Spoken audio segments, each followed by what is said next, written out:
তোর কি দোকানদারি করার কোনো ইচ্ছে আছে? ইচ্ছে থাকলে আমাকে বেনসন লাইট বের করে দে। আমি জানি তুই মিথ্যা বলছস, না হলে তোর দোকান আমি 1 ঘন্টার ভেতরে তালা মারবো। আমি বুঝলাম মেয়েটার মাথা টাথা গেছে, মনে হয় সকাল সকাল পিনিকে ধরছে। মেয়েটা গায়ে পড়ে ঝগড়া করতে আসছে। আমি বিরক্ত কণ্ঠে বললাম, আপনি আমার কথা মন দিয়ে শুনুন।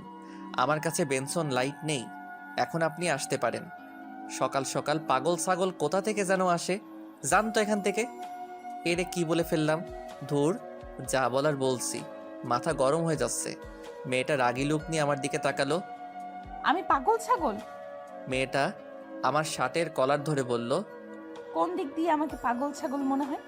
আরে কে আপনি? গায়ে হাত দিচ্ছেন কেন? কলার ছাড়েন। পাগল না হলে কে এই কাজ করতে পারে? একটা কথা আমি বারবার বলছি, আমার কাছে বেনসন লাইট নেই, তাও এই জিনিসটা নিয়েই আপনি বাড়াবাড়ি করছেন। দেখ, তুই কিন্তু আমার সাথে ঝগড়া করছিস, এর ফল কিন্তু ভালো হবে না। আপনিই তো বেশি বাড়াবাড়ি করেছেন, যান তো এখান থেকে। যাবো না, কি করবি? না গেলে দাঁড়িয়ে থাকেন। এই বলে আমি মোবাইল টিপাই মনোযোগ দিলাম।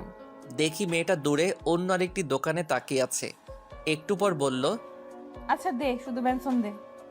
আমি ভাবলাম মেয়েটা সকাল সকাল এসে ঝামেলা করছে, আমার শার্টের কলার ধরছে, এর একটা শাস্তি হওয়া উচিত। তাই আমি 1 সপ্তাহের পুরনো এক বেনসন দিলাম। মেয়েটা চেক না করে মুখে দিল। শীতের কারণে হাত মনে হয় বরফ হয়ে আছে, যার কারণে ম্যাচ দিয়ে আগুন ধরাতে কষ্ট হচ্ছে। 2-3 বার ট্রাই করেও পারছে না। বলল, আগুন ধরিয়ে দে। আমি মেয়েটার সিগারেটে আগুন ধরিয়ে দিলাম। দেখি সিগারেট টানতে শুরু করলো। ও 2 টান দিয়েই আমার দিকে আর চোখে তাকালো। মনে হয় বুঝে ফেলেছে, আর বুঝবেই না কেন। আরেক টান দিয়ে মুখ থেকে থুতু ফেললো, তারপর সিগারেট মাটিতে ফেলে দিল। আমার দিকে রাগি লুক নিয়ে তাকালো। বলল, কয়দিন আগের বেনসন এটা। কোনো সমস্যা? সমস্যা না তো কি? তুই আমাকে পুরনো বেনসন দিয়ে বলস কোনো সমস্যা? তুই কি আমাকে বোকা ভেবেছিস? দে, ভালো একটা বেনসন দে। দিব, তাহলে আপনাকে 2টার টাকা দিতে হবে। তোর তো সাহস কম না, তুই আমার কাছে টাকা চাস? আবার পুরনো বেনসন দিয়ে সকাল সকাল আমার মুখটাই পুরো নষ্ট করে দিছিস, আবার ওইটা টাকা চাস? আপনি সিগারেট নিয়েছেন তো টাকা দিবেন না? আচ্ছা তুই কে রে এখানে? যে একটা বুড়ো আঙ্কেল বসে থাকতো, উনি কোথায়? উনি আমাকে কত সম্মান করে, আর তুই কোথা থেকে এসে আমার সাথে ঝামেলা করছিস? দে সিগারেট দে। না, আগে আপনি টাকা দেন। দে বলছি, না হলে কিন্তু ভালো হবে না। ধুর, রাখেন, আগে টাকা দেন। দেখি মেয়েটা রেগে যাচ্ছে, তাতে আমার কিছু যায় আসে না। এই শীতের মধ্যে মেয়েটা ঘামছে, মনে হয় রাগের কারণে। দাঁড়া, তোকে টাকা দিচ্ছি, একটু পর তুই বেনসন দিবি, আর কত কি দিবি? বলেই মেয়েটা মোবাইল বের করলো। দেখে আরেকজন লোক আসলো। লোকটিকে আমি চিনি, অনেক সময় দেখে আব্বার সাথে কথা বলে। ওনাকে দেখে আমার একটু জোর বাড়লো। ওনার নাম মাসুদ। মাসুদ ভাই বলল, কি আফিয়া, কোনো সমস্যা? তাহলে মেয়েটির নাম আফিয়া। আঙ্কেল দেখেন না, তারে বলছি বেনসন লাইট দিতে, কিন্তু সে আমাকে শুধু একটা বেনসন দিল, তাও আবার পুরনো। আমি বলছি নতুন একটা দিতে, ওইটাও দিচ্ছে না, আবার টাকা খুঁজে। মেয়েটা যেভাবে বলল, মনে হচ্ছে সব দোষ আমার, আর উনি একটা বাচ্চা মেয়ে। যা বলেছে দিয়ে দাও। ইমাদ, তুমি তো আমাকে চেনোই। কিন্তু আঙ্কেল, তোমারে যেটা বলছি সেটা করো। আমি একটা বেনসন দিলাম। মেয়েটা হাতে নিয়ে ভালো করে চেক করলো, পরে আগুন ধরিয়ে টানতে লাগলো। আঙ্কেল সে মনে হয় নতুন, এজন্য জানে না আমি কি। সেটাই, এসব নিয়ে আর বাড়াবাড়ির দরকার নেই। ও তো তোমার ভাইয়েরই মতো, দুজন সমান বয়সী, ভাই বোনের মতো মিলেমিশে থাকবা, তাই না? কি বলিস ইমাদ? আমি ভাবতে লাগলাম, মেয়েটার মনে হয় খুব পাওয়ার, না হলে মাসুদ আঙ্কেল এত সম্মান করে কথা বলছে কেন? যাই হোক, কোনো ঝামেলা করে লাভ নেই, আব্বা শুনলে পরে সমস্যা হবে। আমি বললাম, সেটাই। তাহলে আমি যাই। ইমাদ, যা লাগে দে, ওনার কাছ থেকে কোনো সময় টাকা যাবি না। জি আঙ্কেল। মাসুদ আঙ্কেল চলে গেল। এদিকে আফিয়ার সিগারেট খাওয়া শেষ। আফিয়া বলল, একটা স্পিড ক্যান দে তো ঠান্ডা। এই শীতের মধ্যে আপনি ঠান্ডা খাবেন? নর্মাল দেই। আমার স্বাস্থ্য নিয়ে তোর ভাবতে হবে না, যা বলছি দে। আমি ফ্রিজ থেকে একটা স্পিড দিলাম। মেয়েটা দাঁড়িয়ে দাঁড়িয়ে স্পিডটা খেলো। বলল, কত টাকা হয়েছে? 65 টাকা। 65 টাকা কি করে? আমার হিসেবে 50 টাকা। তুই এই নষ্ট সিগারেটের দাম চাচ্ছিস? হুম। আমি এই নষ্ট সিগারেটের মূল্য দিব না। আর 50 টাকা আমি তোকে পরে দিয়ে যাব। আমরা তো বাকি দেই না, আপনার টাকা দেওয়া লাগবে না। মনে করেন এইটা আমি আমার পক্ষ থেকে খাওয়ালাম। না, আমি কারো কাছে ঋণী থাকবো না, তোরে আমি পরে দিয়ে যাব। শুনেন, আমার টাকা লাগবে না, জানতো এখান থেকে। আমার বিরক্ত লাগছে। আচ্ছা, আপনি কি মানসিক প্রতিবন্ধী? এমন করছেন কেন? মনে করেন আপনি আমার দোকানে আসেননি। এখন যান আপনি এখান থেকে। ওই কয়দিন এলাকায় ছিলাম না বলে শরীরে তেল হয়েছে? আমার মুখের উপর আজ পর্যন্ত কেউ কথা বলেনি, আর তুই কোথা থেকে উড়ে এসে আমার সাথে ঝগড়া করছিস? এর ফল কিন্তু ভালো হবে না। এই বলে রাগে গজগজ করতে করতে চলে গেল। মেয়েটার সাথে ঝগড়া করে এই শীতের মধ্যে শরীর থেকে ঘাম বের হচ্ছে। সকাল সকাল মুডটাই নষ্ট করে দিল। মাথা পুরো গরম হয়ে আছে। এমনিতেই রাতে রিয়ার সাথে ঝগড়া হয়েছে। রাগের কারণে তার সাথে ব্রেকআপ করে তার নাম্বার ব্লক মেরে দিয়েছি। আমিও এই ঠান্ডার মধ্যে একটা স্পিড খাইলাম মাথা ঠান্ডা করার জন্য। আধা ঘন্টা পর মানুষ আসা শুরু করলো। দুপুর পর্যন্ত বেচাকিনা করলাম। ভাবলাম বাড়ি থেকে ফ্রেশ হয়ে লাঞ্চ করে একটু রেস্ট নিয়ে আসি। আমি আস্তে আস্তে দোকানের শাটার ফেলে বাড়ির উদ্দেশ্যে রওনা দিলাম। 1 কিলো দূরে আমাদের বাসা। দুপুর টাইমে কোনো রিক্সা দেখা যাচ্ছে না। ভাবলাম হাঁটা ধরি। হাঁটতে লাগলাম। বাড়িতে যাওয়ার রাস্তায় একটা পার্ক পড়ে, যেটা জনসাধারণের জন্য উন্মুক্ত। দেখি সকালের মেয়েটা, কি জানি নাম, মনে হয়েছে আফিয়া নামটা। কি সুন্দর, কিন্তু মেয়েটা একেবারে বদ। দেখি কয়েকজন ছেলের সাথে আড্ডা দিচ্ছে। আমার সেসব ভেবে লাভ নেই। আমি আমার মতো হেঁটে যাচ্ছি। তার মধ্যে থেকে একটা ছেলে আমাকে ডাক দিল। আমি তাদের সামনে গেলাম। আফিয়া বলল, কোথায় যাস? বাসায়। তুই হয়তো এই এলাকায় নতুন আসছিস, তাই তোকে আজকের মতো ছেড়ে দিলাম। সামনে থেকে বুঝে শুনে কথা বলিস। ওকে। ওই বুড়ো আঙ্কেল তোর কি বাপ লাগে? হুম। উনি কত ভালো মানুষ, আর তুই একটা বদের হাড্ডি। আমি যেমন হই তাতে আপনার কি? আমার কিছু না, পরবর্তী সময় সাবধান থাকবি, না হলে এই শরীর আর পৃথিবীতে থাকবে না। আচ্ছা, দেখা যাবে। আমি সেখান থেকে চলে আসলাম। বাড়িতে এসে গোসল করলাম। মা ভাত দিল। আমি মাকে বললাম, মা, আব্বা কখন আসবে? আস্তে আস্তে রাত হবে। আজকে তুই দোকান চালা, রাতে একটু আগে এসে পড়িস। বেশি রাত হলে যদি রিক্সা না পাস।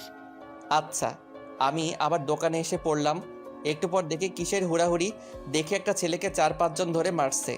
আমি তাদের আটকাতে যাব, এমন সময় আরেকজন অচেনা লোক আমাকে বলল, ওদের মারামারি ওরা করুক, তাতে তোমার কি?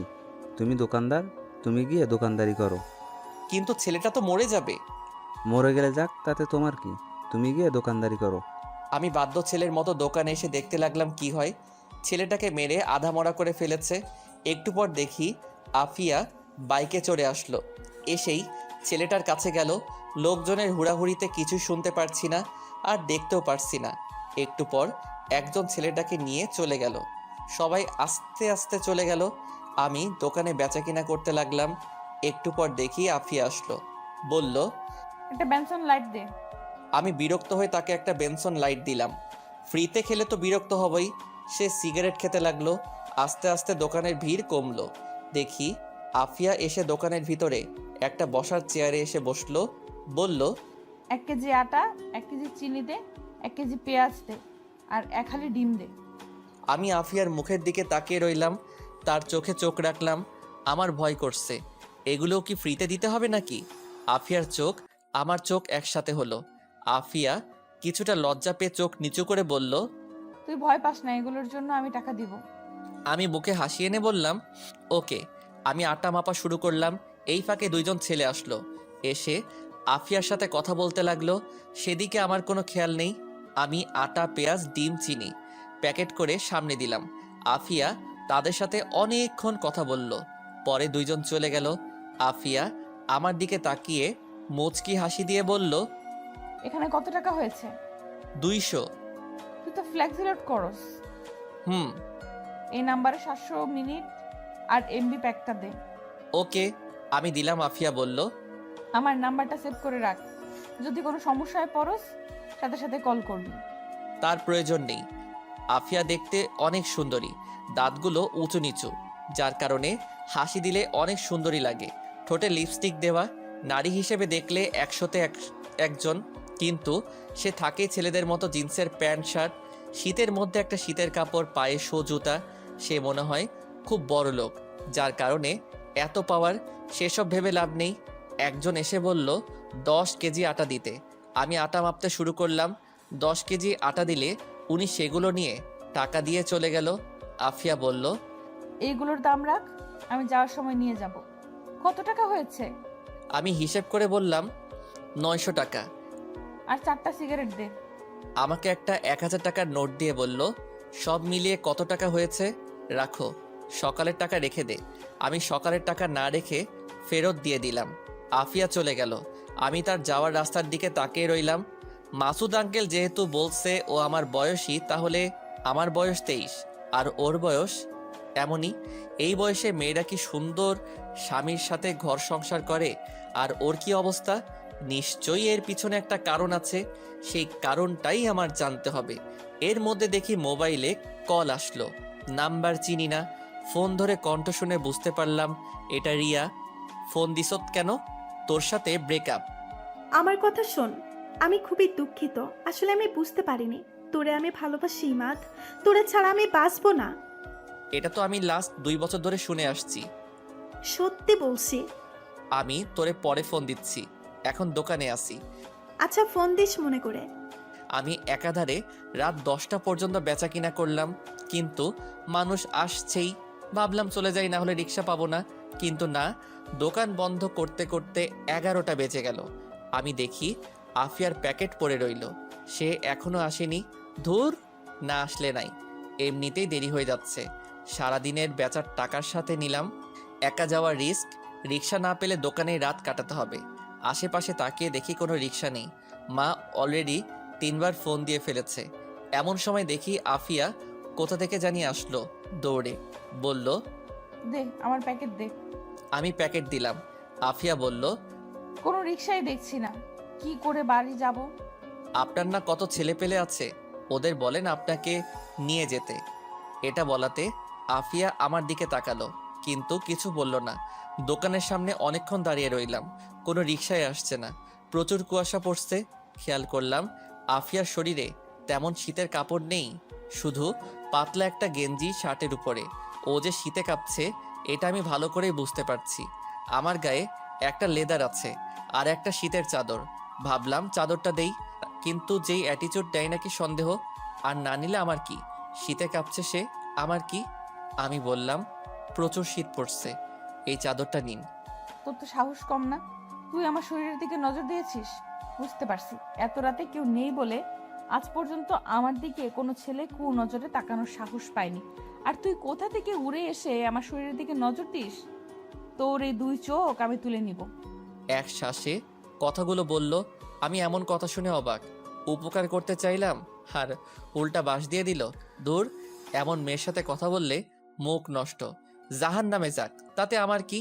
মা আবার কল দিল। পরিবারের একমাত্র ছেলে আমি, ছোট বোন আছে বিবাহিত, এখন বাড়িতে মা একা। মা বলল, আজকে আসবি নাকি? আসবো তো, কিন্তু কোনো গাড়ি পাচ্ছি না। আব্বা বাড়িতে আসলে বলল একটা আগাইতে। তোর আব্বা এখনো আসেনি, রাস্তায় আছে। কি করব এখন? তুই আস্তে আস্তে হাঁট, আমি আগাইতেছি। আচ্ছা। আমি হাঁটা ধরলাম। বাড়িতে যাওয়ার রাস্তা সোজা, চারপাশে বাড়িঘর আছে, জায়গায় জায়গায় ল্যাম্পপোস্ট। এরপরও কেন জানি ভয় করে। এলাকাটা নির্জন। খেয়াল করলাম আমার পিছনে আফিয়া হাঁটছে। মনে হয় কোনো উপায় না পেয়ে আমার পিছনে হাঁটা ধরছে। আমি দাঁড়িয়ে গেলাম, তার দিকে এগিয়ে গেলাম। আফিয়া বলল, আমার দিকে আসবি না, এর ফল কিন্তু ভালো হবে না। ভুলে যাস না, রাতের পর কিন্তু সকাল আছে। আমার শরীরে যদি টাচ করিস তাহলে সকালে ভোরের আলো দেখতে পারবি না। আমি তার কথা কানে না নিয়ে তার সামনে গেলাম। শীতে কাঁপছে আর ভয়েও। আমি চাদরটা তার শরীরে পেঁচিয়ে দিলাম। ও তখন চোখ বন্ধ করে ফেলছে, বোধহয় ভাবছে আমি অন্য কিছু করব। বললাম, সব সময় অ্যাটিটিউড দেখানো ঠিক না, চাদরটা ভালো করে গায়ে দিন, ভালো লাগবে। আর পিছন পিছন না হেঁটে পাশাপাশি হাঁটুন। এই বলে আমি হাঁটা ধরলাম। একটু পর দেখি আফিয়া আমার পাশাপাশি হাঁটছে, চাদরটা শরীরে ভালো করে গায়ে দিল। হাঁটতে হাঁটতে অনেকটুকু চলে আসলাম। কোথা থেকে জানি এক কুকুর ঘেউ ঘেউ করে উঠল। আফিয়া ভয়ে আমার শরীরের উপর পড়ল। আমি তাকে ধরে ফেললাম। আফিয়া আমাকে ধরে রীতিমতো ভয় কাঁপছে। আমি বললাম, ভয়ের কিছু নেই, এটা কুকুর ছিল। আমি ভয় পাচ্ছি না। আপনি ভয় পাবেন কেন? আপনি তো অনেক সাহসী, এখন হাঁটেন। আমরা আবার হাঁটতে শুরু করলাম। আফিয়া বলল, বামের গলি একটু সামনে আমার বাসা। আমি তাকিয়ে দেখি অন্ধকার এক গলি, কিছুই দেখা যাচ্ছে না। যদি এদিকে যাই, আফিয়া যদি আমার টাকা পয়সা সব কিছু রেখে দেয়, আমি ওই দিকে যাচ্ছি না। সে গিয়ে মরুক, তাতে আমার কিছু যায় আসে না। আবার মনে চাচ্ছে এগিয়ে দিয়ে আসি, মানবতার খাতিরে এইটুকু সাহায্য করাই যায়। আবার গেলে যদি টাকা পয়সা রেখে কি করব মাথায় কাজ করছে না। আমি যাচ্ছি না।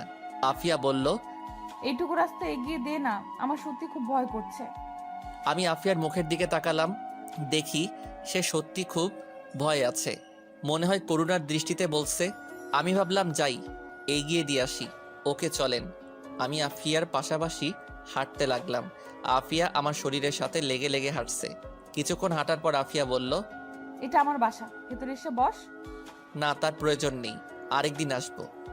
ধন্যবাদ তোকে। এই নে তোর চাদর। ওকে। আমি চাদর নিয়ে হাঁটা ধরলাম। তাড়াতাড়ি গলি থেকে বের হলাম।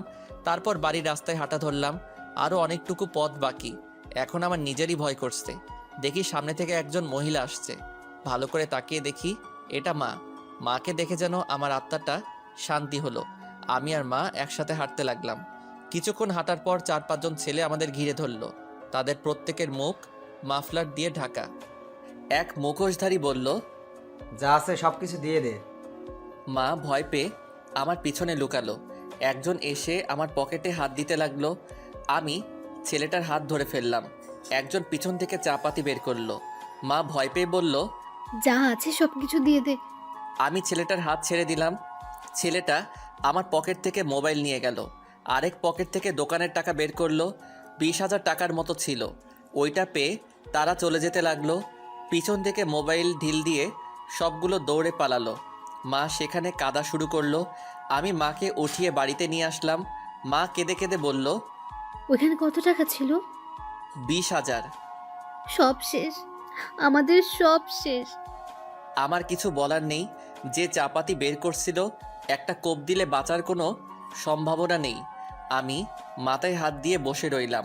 সারাদিনের বেচা কিনা এক নিমিষেই শেষ। একটু পর আব্বা এলো। আমাদের এই অবস্থা দেখে আব্বা বলল, কি হয়েছে? তোদের মুখের এই অবস্থা কেন? মা কেঁদে কেঁদে আব্বাকে সব কিছু বলল। আব্বা শুনে মাথায় হাত দিয়ে বসলো। বলল, আমার তোরে আগেই সতর্ক করা উচিত ছিল। আমি কিছু না বলে আমার রুমে চলে আসলাম। এসে শুয়ে রইলাম। ভাবতে লাগলাম, এটা কে করলো? এই এলাকা চলে আফিয়ার কথায়। এলাকায় কিছু হলে সেটা অবশ্যই আফিয়া জানবে। তার মানে এই কাজ সম্পূর্ণ আফিয়ার। কিন্তু সে তো আমার সাথেই ছিল। ওকে তো আমি নিজেই বাড়িতে পৌঁছে দিলাম। সকালে গিয়ে আফিয়াকে জিজ্ঞেস করতে হবে। এমন সময় দেখি রিয়ার কল। এমনিতেই মাথা গরম হয়ে আছে, আবার রিয়ার কল ধরলে আরও মাথা গরম হবে। আমি ফোন কেটে দিলাম। রিয়া আমার আগের কলেজের বেস্ট ফ্রেন্ড। আস্তে আস্তে দুজন দুজনকে ভালোবেসে ফেলি। ওই কলেজ থেকে ইন্টার শেষ করি।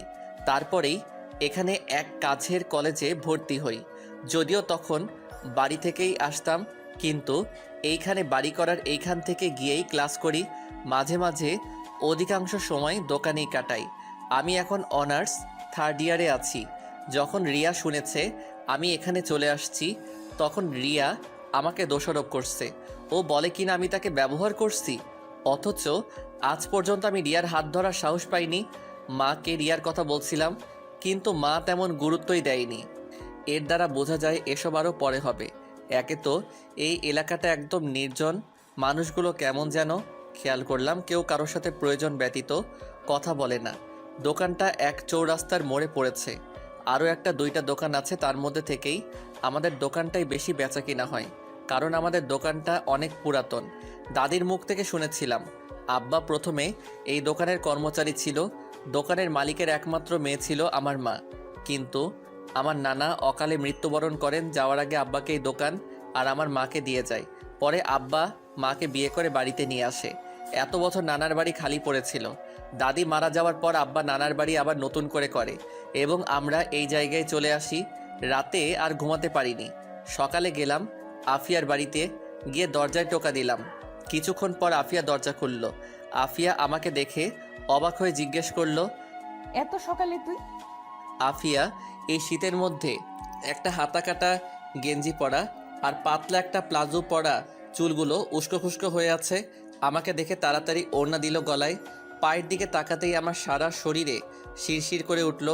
পায়ের নখগুলো তেল পালিশ দেওয়া। আমি বললাম, আমার টাকা ফেরত দেন। কিসের টাকা? গত রাতে যে ছিনতাই করেছেন ওই টাকা। আফিয়া যেন আসমান থেকে পড়লো আর বলল, আমি কি করে তোর টাকা ছিনতাই করতে পারি? তুই তো আমাকে এখানে দিয়ে গেলি, আমি কেন তোর টাকা নিতে যাব? এলাকায় কিছু হলে সব কিছুই আপনি জানেন, আপনিই সব সমাধান করেন। আমার 20,000 টাকা ছিনতাই হয়েছে গত রাতে আপনাকে দিয়ে বাড়ি যাওয়ার সময়। এখন আপনি বলছেন আপনি কিছুই জানেন না। আজ পর্যন্ত আমাকে এই অপবাদ দেওয়ার কেউ সাহস পায়নি। আমার সাথে কথা বলতে এলে 10 বার ভেবে নেয়। একটা ফোন দিলে তুই আমার ঘর থেকে জীবিত বের হতে পারবি না। গত রাতে একটু উপকার করছিস বলে এই ভেবে নিস না আমি তোকে হেল্প করব। গত রাতের উপকার করছিস বলে এখনো তোকে কিছু বলিনি। চুপচাপ এখান থেকে চলে যা। যাবই তো, আমি কি এখানে থাকবো নাকি? মনে রাখেন, এই টাকা নিয়ে আপনারা শান্তি মতো মরতেও পারবেন না। তোর নাম জানি কি? মোহাম্মদ ইমাদ। ইমাদ, তোরে লাস্ট ওয়ার্নিং দিচ্ছি, আর একটা কথা না বলে এখান থেকে চলে যা। আমি তার বাসা থেকে চলে আসলাম। খেয়াল করলাম ওর বাসায় শুধু ও একা। তার কি মা বাবা কেউ নাই? আমি নিশ্চিত টাকাটা সেই নিছে। আমি মুখটা কালো করে সেখান থেকে চলে আসলাম। বাড়িতে এসে নাস্তা করে গিয়ে দোকান খুললাম। আব্বা গতকাল সারাদিন অনেক কাজে ব্যস্ত ছিল। পরে আবার রাতে এই খবর শুনে আব্বার অবস্থা ভালো না, তাই আমাকে বলছে দোকান খুলতে, বোনটারে বলছে বাড়িতে আসতে। আমি দুপুর পর্যন্ত দোকানে বসে বাড়িতে আসলাম। আব্বা গিয়ে দোকান খুললো। আমি বিকালের দিকে দোকানে গেলাম। সন্ধ্যার কিছুক্ষণ পর আব্বা বাড়িতে চলে গেল। আমাকে বলল আগেই বাড়ি চলে যেতে। আমি 9টা পর্যন্ত দোকানে বসে আস্তে আস্তে দোকান গোছাইতে শুরু করলাম। কেন জানি মনে হলো রিয়াকে কল দেই। আমি কল দিলাম, কল ধরলো। কেমন আছো? ভালো, তুমি? কি বলবা বলো। আমার ভালো লাগে না কিছু, আমি তোর বাড়িতে চলে আসবো। পাগল নাকি? এখানে আসলে কি লাভ হবে? আমি কিছু জানি না, আমি আসতেছি। দেখো, পাগলামি করিস না। এখানে জায়গাটা ভালো না, এখানে আসিস না। আসবো না তো কি করব? অলরেডি আমাকে দেখতে আসছে, আমি এখানে কোনোভাবেই থাকবো না। এখন আমি কি করব? মারে তোর কথা বলছিলাম, কিন্তু মা কোনো পাত্তাই দিচ্ছে না। বলছে এখন এগুলো কিছু হবে না, আরো পরে। পরে পরে করতে করতে আমার তো বিয়ে হয়ে যাবে। তুই কি আমাকে সত্যি ভালোবাসোস? দেখি আফিয়া এসে দোকানে দাঁড়ালো। ভালোবাসি। তাহলে তোর ভেতরে কোনো ফিলিংস নাই কেন? আমি যে তোর জীবন থেকে চলে যাচ্ছি সেটা তোর খেয়াল আছে? আছে। তাহলে আগামীকালের মধ্যে কিছু একটা কর। আচ্ছা দেখি। আমি ফোন কেটে আফিয়াকে বললাম, আপনি আমার দোকানে আইসেন না। আপনাকে দেখলে আমার রাগ উঠে। তুই বেশি বেড়ে গেছস। তোরে কিছু উত্তম মাধ্যম না দিলে শান্ত হবি না। দাঁড়া, এখনই ফোন করছি। চোরের মুখে বড় গলা। কি? তুই আবার বল, তোর সাহস এত বেড়ে গেছে? ফোন দিব? দেখেন, আমি কাউকে ভয় পাই না। এখন আপনার যেটা মনে চাই করেন, আর নেক্সট টাইম আমার দোকানের আশেপাশে আসবেন না। ওকে, দেখা যাবে। আমি দোকান বন্ধ করে রিক্সা দিয়ে বাড়ি চলে আসলাম। পরদিন খুব সকালে গিয়ে দোকান খুললাম। সকালে আবার দেখি আফিয়া আসলো। মেজাজটাই খারাপ হয়ে গেল। আফিয়া এসে বলল, একটা সিগারেট দে। কি বেহায়া মেয়ে রে বাবা, লজ্জা শরম বলতে কিছু নেই। বললাম আস্তে আস্তে কথাগুলো। আফিয়া দেখি শুনেও না শোনার ভান করছে। আফিয়া ঠোঁটে গাঢ় লিপস্টিক দেওয়া। এত সকালে আফিয়া কোথায় যায়? জগিং করতে? কিন্তু সে তো অত মোটাও না, যেখানে মনে চায় সেখানে যাক। আমি আফিয়ার মুখের দিকে তাকালাম এবং তার চোখে চোখ রাখলাম। সেও আমার চোখে চোখ রাখলো, কিন্তু সে বেশিক্ষণ আমার চোখে চোখ রাখতে পারল না। চোখ অন্যদিকে ঘুরিয়ে মুখটা ভেঙচি কেটে বলল, সিগারেট দিবি নাকি যাব? এই নেন। আফিয়া সিগারেট ধরিয়ে দোকানের ভিতরে বসলো। আমি সিগারেটের ধোঁয়ায় নাক মুখ মাফলার দিয়ে ঢেকে ফেললাম। আমার অবস্থা দেখে মুখে একটা ভেঙচি কাটলো। আমি বললাম, আচ্ছা, কে টাকা নিয়েছে বের করতে পারবেন? বের করতাম, কিন্তু তুই এসে সরাসরি আমাকে দোষারোপ করছিস। ও, তুই সেই টাকার আশা ছেড়ে দে। কেন? এই টাকা যদি জানতে পারি কে নিয়েছে তাহলে আমি সরাসরি থানায় মামলা করব। এই এলাকায় কোনো পুলিশের পাওয়ার নেই। এই এলাকা চলে আমার কথায়, আর এলাকার মেম্বার চেয়ারম্যান আমার পায়ের নিচে। তাই নাকি? তোর বিশ্বাস হয় না? না, আমার কাছে আপনি একটা দুর্বল নারী, যার আছে অনেক স্বপ্ন। চুপ। এই বিষয়ে তোরে কে বলছে কথা বলতে? আচ্ছা, আপনাকে একটা প্রশ্ন করি। কর। আপনার মা বাবা নেই? এমন প্রশ্ন করাতে আফিয়ার মুখটা মুহূর্তেই কালো হয়ে গেল। মুখে হাসি এনে বলল, না। কিন্তু মুখের হাসিটা কান্নার চেয়ে করুণ দেখালো। পরক্ষণে খেয়াল করলাম আফিয়ার চোখে পানি। অনেক কষ্টে কান্না আটকাতে চেষ্টা করলো কিন্তু আটকাতে পারলো না। চোখ দিয়ে অঝরে পানি পড়ছে। আমি তাড়াতাড়ি টিস্যু দিলাম। আফিয়া চোখ মুছলার বলল, ধুর, শুধু শুধু চোখে পানি চলে আসলো। যাই হোক, আজকে দুপুরে তোর দাওয়াত আমার বাড়ি। কি? আমাকে কেন? এমনি। এটা ভালো লক্ষণ নাই, আমি যাচ্ছি না। ওকে, তোর ইচ্ছা। আরো অনেক ছেলে পেলে যাবে, তাই তোকেও বললাম। আচ্ছা, আব্বারে পাঠিয়ে দিব। ওকে, আচ্ছা আমি যাই। আপনাকে কে বলছে এখানে বসতে? আফিয়া মুখটা ভেঙচি দিয়ে চলে গেল। আমি ভাবলাম টাকা তো দিল না, পরে রেখে দিব। আফিয়ার বুকে অনেক জমানো কষ্ট লুকিয়ে আছে, সেসব দেখে আমার কি? ও একটা বখাটে মেয়ে, কত ছেলের সাথে শুয়েছে কে জানে। যত সব ফালতু মেয়ে। পরক্ষণে রিয়ার কথা মনে পড়ল। আজকেই মার সাথে কথা বলতে হবে। রিয়াকে আমি হারাতে পারবো না, ওকে আমি সত্যি অনেক ভালোবাসি। এখন মার সাথে কথা বলে আজকে একটা সিদ্ধান্ত নিতে হবে। কিছুক্ষণ পর আব্বা আসলো।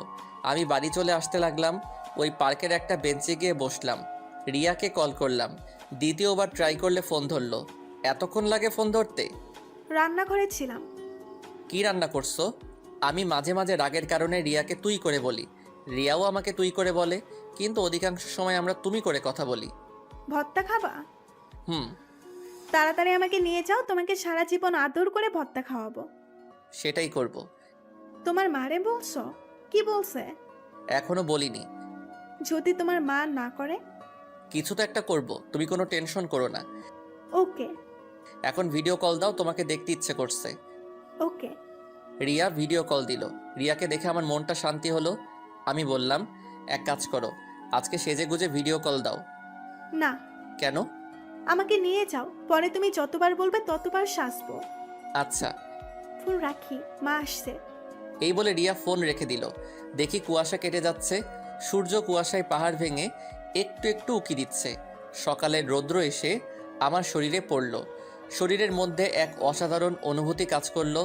মন চাচ্ছে না এখান থেকে উঠে যেতে। দেখি আফিয়া পার্কের ভিতরে ঢুকলো। তারে দেখেই মুডটা অফ হয়ে গেল। ও কি সারাদিন পুরো এলাকায় ঘুরে বেড়ায়? আমাকে দেখে আমার এখানে আসলো আর বলল, কি মিস্টার দোকানদার, এখানে কি? কিছু না, এমন মিষ্টি রোদ মিস করতে পারি, তাই চলে আসলাম। ভালো। আচ্ছা, আপনি তো অতটা মোটা না, কিসের জগিং করেন আপনি? সকালে আমি ঘুমাতে পারি না, তাই বাইরে বের হই।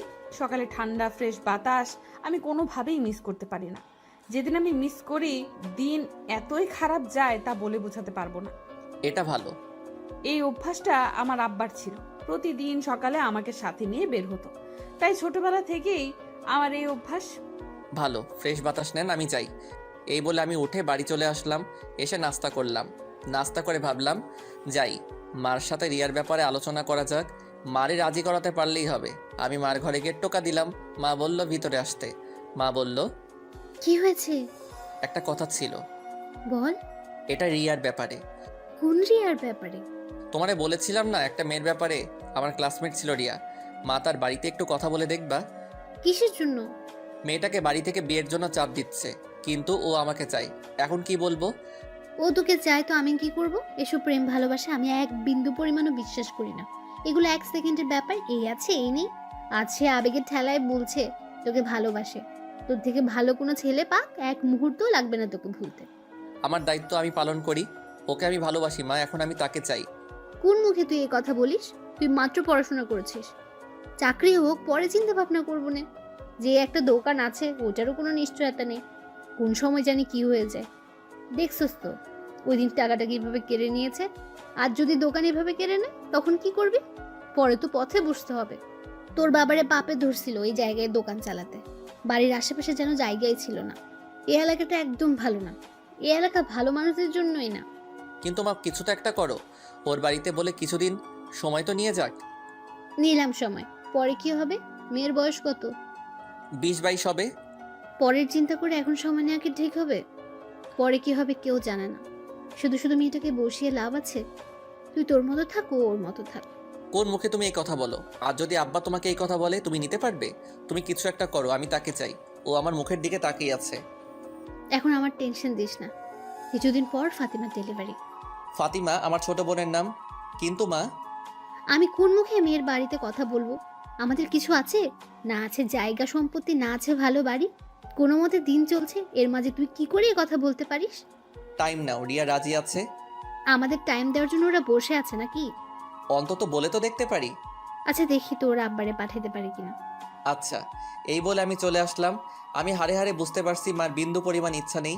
আমি রিয়াকে কি করে বলবো? যেদিন আব্বা যাবে ওই দিন রিয়াকে বলবো। রাতে দেখি রিয়া সেজেগুজে ছবি পাঠালো। আমি তখন দোকানে। আমি ফোন দিলাম, কিন্তু মেসেজ দিয়ে বলল ফোন না দিতে। পরক্ষণেই অফলাইন চলে গেল। 3 দিন পরে ডেট ঠিক হলো, আব্বা যাবে তাদের বাড়িতে। আশ্চর্যের বিষয় হলো 3 দিনে একবারও রিয়াকে ফোনে পেলাম না, অনলাইনে আসলো না। অবশেষে রিয়ার মার মোবাইলে কল দিলাম, তখন রিয়া কল ধরলো।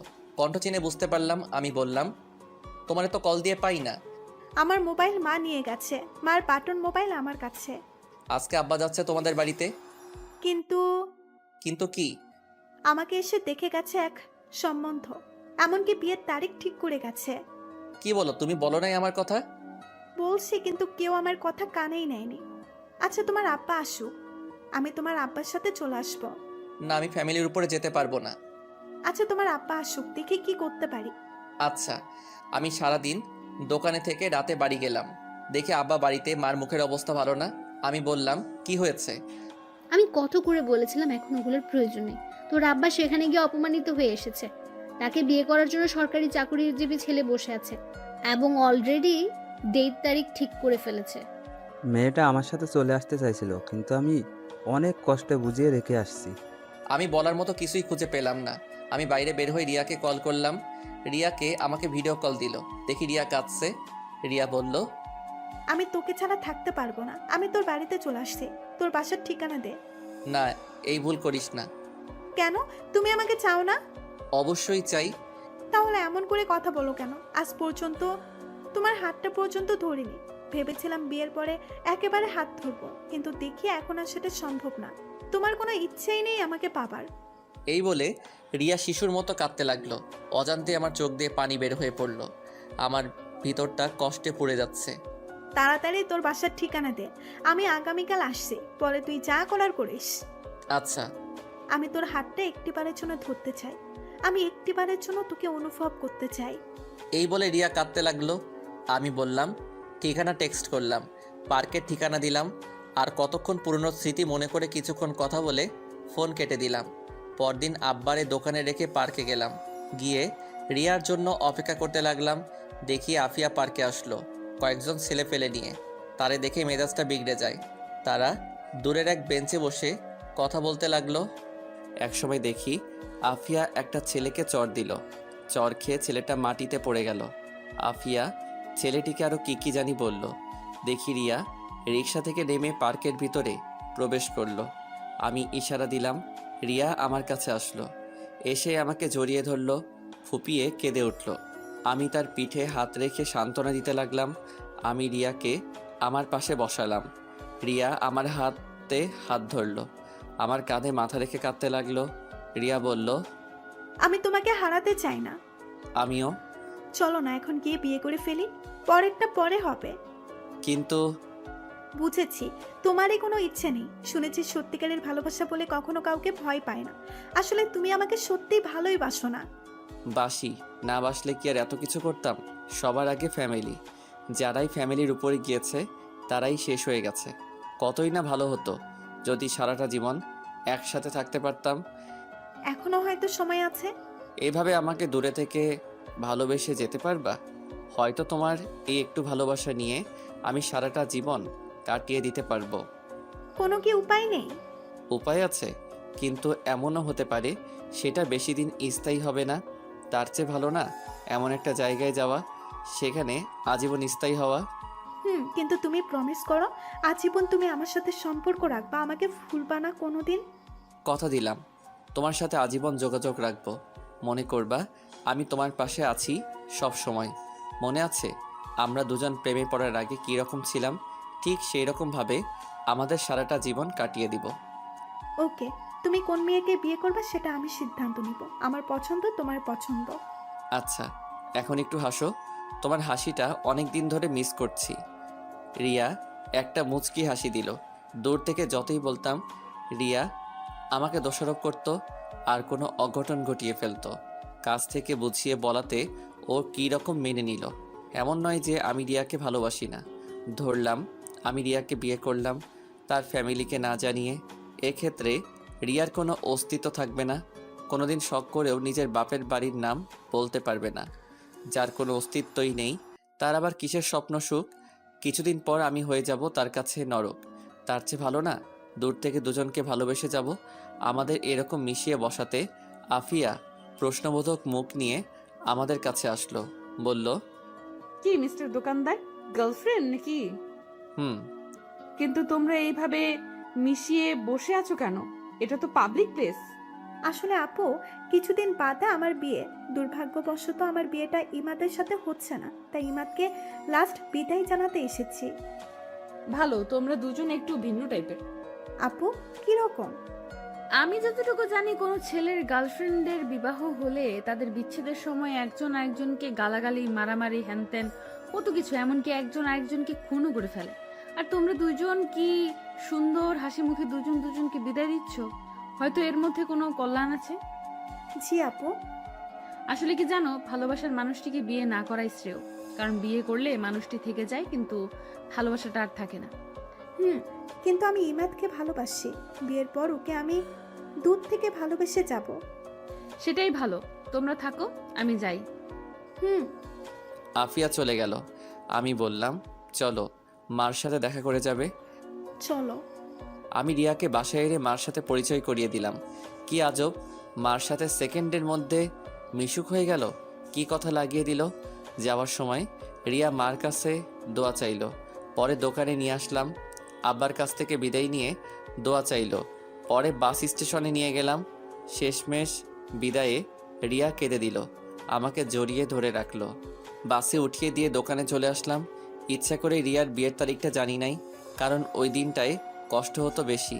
এখন মনে হবে রিয়া এখনও আমার জন্য ওয়েট করছে। কষ্ট দূর করার জন্য যতটা সম্ভব রিয়াকে ভুলে থাকাই ভালো। দোকানে আসলে আব্বা বাড়ি চলে গেল। সন্ধ্যা ছুঁই ছুঁই। সন্ধ্যার সময় দেখি কুয়াশা পড়া শুরু করছে।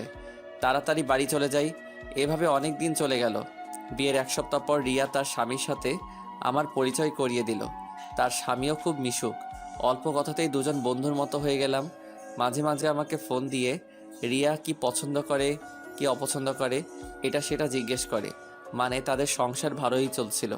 এটা দেখে আমি খুব খুশি, কিন্তু আমার মনের ভিতর একটা চিনচিন কষ্ট ভারী দেয়, কারণ রিয়াকে নিজের মতো করে পেলাম না। হয়তো রিয়া সেটা আমার চোখে দেখতে পাই, দেখলে আর কী লাভ। ভাবলাম রিয়ার সাথে আর কোনো সম্পর্ক রাখা যাবে না। তার সাথে কথা বললেই পুরনো স্মৃতি মনে হয়। তখন ভিতর থেকে চাপা কান্না চলে আসে। আস্তে আস্তে রিয়ার কল ইগনোর করতে লাগলাম। এভাবে মাসখানেক চলে গেল।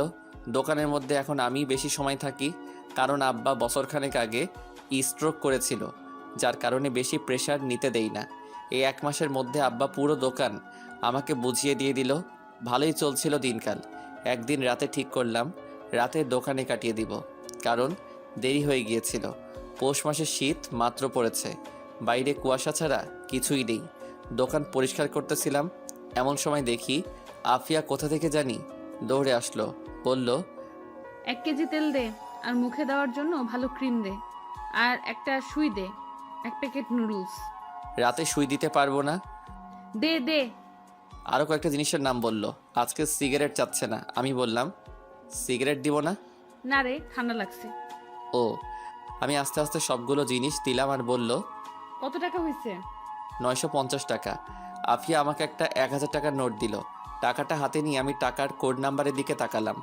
আমি সবসময় কারো কাছ থেকে বড় টাকার নোট পেলে অথবা দিলে আমি কোড নাম্বারটা দেখে নিই, যাতে উনি অস্বীকার করতে না পারে অথবা জাল বলে ঝামেলায় ফেলতে না পারে।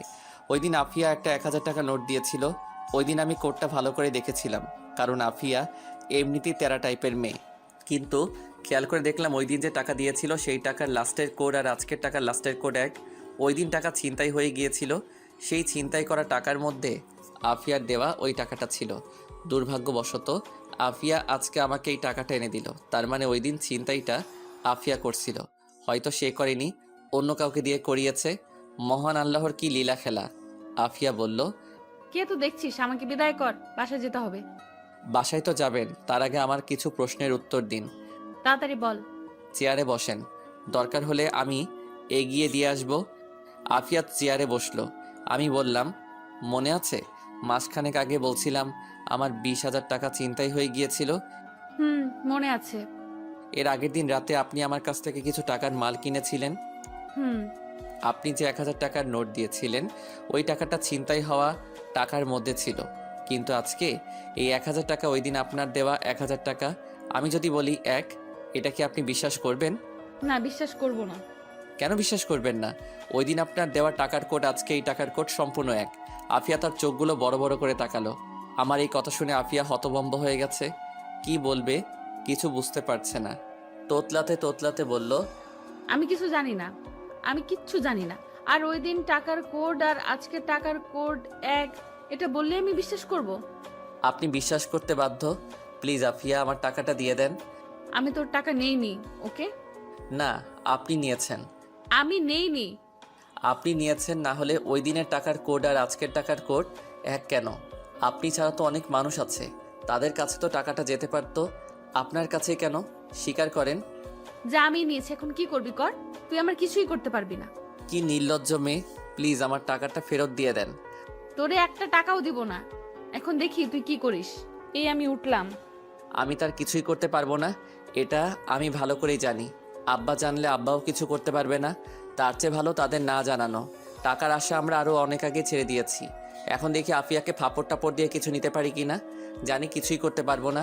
আমি বললাম, দেবেন না? না, দিব না। আমি ভাবতেছি আফিয়ার দুর্বল জায়গায় আঘাত করব। না থাক, মেয়েটাকে কাঁদিয়ে লাভ নেই। ওকে, দেখা যাক। আফিয়া বাইরে তাকিয়ে দেখে কোনো গাড়ি নেই। আফিয়া বলল, বাসায় যাবি না? না, আজকে দোকানেই থাকবো। এখন আমি কি করে বাসায় যাব? আমার দিকে তাকিয়ে মুচকি হাসি দিয়ে বলল, একটু এগিয়ে দিবি? ধুর, আপনি কে? আপনাকে চিনি না, বের হন দোকান থেকে। টাকা চুরি করে বলে আবার বড় বড় কথা বলে। আপনার মতো মেয়েরা লাস্টে মানুষের লাত্তি উষ্টা খেয়ে মরে। এমন করতেছিস কেন? একটু হেল্পই তো চাইছিলাম। ওই দিন তো আপনার হেল্প করেছিলাম, উল্টা আমার পিঠে লাথি মারলেন। এলাকায় অন্য কেউ ছিল না। আসলে আমি জানতাম না ওরা তোর টাকা ছিনতাই করছে। পরদিন সকাল পর্যন্ত আমি জানতাম না। তুই যখন আমার সাথে রাগারাগি করে চলে গিয়েছিলি, পরে আমি খোঁজ নিয়ে জানতে পারি তোর টাকা ছিনতাই করছে। পরে ভাবলাম তোর কাছে ছোট হয়ে লাভ কি, তার চেয়ে ভালো না জানানো। অনেক ভালো কাজ করছেন, এখন দোকান থেকে বের হন। ইমাদ, সরি। সরি? আমি বুঝি না, আমি টাকা ফেরত চাই। 20,000 টাকা কামানো খুব কষ্ট, চোররা টাকার মর্যাদা কি বুঝবে? আফিয়ার মুখটা মুহূর্তের মধ্যেই কালো হয়ে গেল। মনে হচ্ছে লজ্জায় কি বলবে, কিছুই বুঝতে পারছে না। আমি আমার টাকা ফেরত চাই। এখন যেটা করার দরকার আমি সেটা করব। খেয়াল করলাম আফিয়ার চোখের কোণে পানি জমে গেছে। ধূপ করে চেয়ারে বসে পড়ল, হাত দিয়ে মুখ থেকে ফেললো। কিছুক্ষণ পর আফিয়া তার মোবাইল দিয়ে বলল, এই নে তোর টাকা। এখন প্লিজ আমাকে বাসায় এগিয়ে দে। মনে থাকলে আর জীবনেও তোর দোকানে মুখ দেখাবো না। টাকা ছিনতাই করে আবার অভিমান দেখায়, তাতে আমার কি? আমি অফিসার হাত থেকে মোবাইল নিলাম। মোবাইল দেখে আইফোন 12। মোবাইল দেখে আমি অবাক। আফিয়া আইফোন 12 চালায়, এটা যেন আমি বিশ্বাস করতে পারতেছি না। চালাইতে পারে, পাবলিকের টাকা মেরে মেরে খায়। যাই হোক, 20,000 টাকার বেশি উঠে যাবে, সেটা আপনার ইচ্ছা। এখন আমাকে বাসায় দিয়ে আয় পারবো না। প্লিজ। ওকে। আমি দোকান তালা মেরে বের হলাম। আফিয়া আমার সাথে ঘেঁষে ঘেঁষে হাঁটছে, মনে হয় ভয় পাচ্ছে। আফিয়ার শরীর থেকে মিষ্টি একটা গন্ধ ভেসে আসছে। কিছুক্ষণ হাঁটার পর আফিয়ার বাড়িতে পৌঁছালাম। আফিয়া বলল, ভেতরে এসে বস। না থাক, আমি যাই। ভেতরে আয়। আফিয়ার জোড়াজুড়িতে ভিতরে ঢুকলাম, গিয়ে সোফায় বসলাম। বাড়িটা তেমন বড় না, একতলা ছাদ, রুম 3টা। রুমগুলো আসবাবপত্র দিয়ে ভরপুর, অনেক সুন্দর করে সাজানো ঘরটা। কিছুক্ষণ বসে রইলাম, খেয়াল করলাম আফিয়া রান্না করে যেন কি করছে, খাওয়ার জন্য কিছু তৈরি করছে। খিদাও লাগছে। কিছুক্ষণ পর আফিয়া নুডলস রান্না করে নিয়ে আসলো, আমার সামনে দিয়ে বলল, নে খা। খাবো না। আরে খা, আমার সাথে তোর ঝামেলা মিটমাট, এখন তাড়াতাড়ি খেয়ে নে। ওকে। আমি নুডলস খাওয়া শুরু করলাম। মুখে দিয়ে আমি যেন আকাশ থেকে পড়লাম। এত স্বাদ, এত স্বাদ কী করে হতে পারে?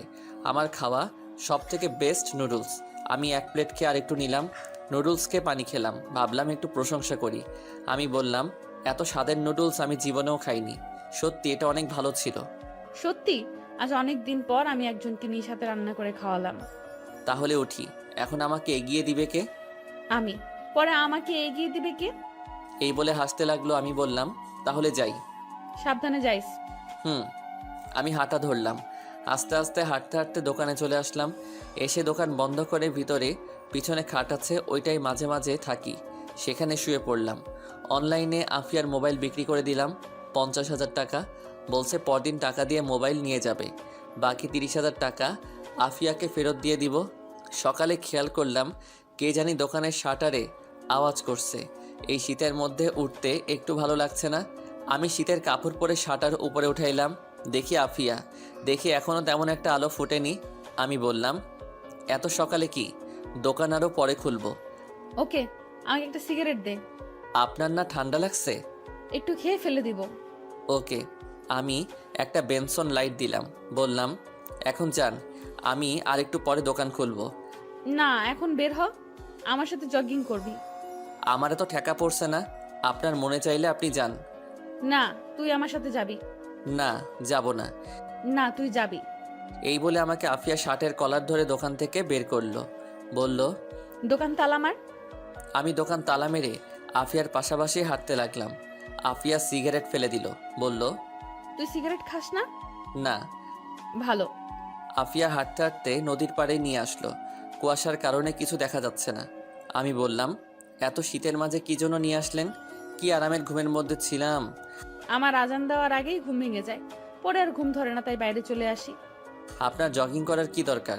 আপনার তো স্লিম ফিগার, মানে একদম পারফেক্ট। থুর, তুই যে কি বলিস, চল ওই দিকটা যাই। চলেন। আমি আর আফিয়া কিছুক্ষণ হাঁটাহাঁটি করে দোকানে চলে আসলাম। আফিয়া বাড়িতে চলে গেল। আমি দোকান খুলে বসলাম।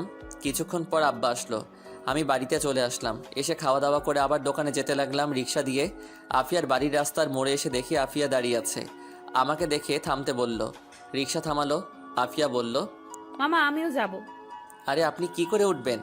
ভাই, আপনি অন্য রিক্সা নিয়ে চলে যান, আপা যেখানে যাবে আমি দিয়ে আসি।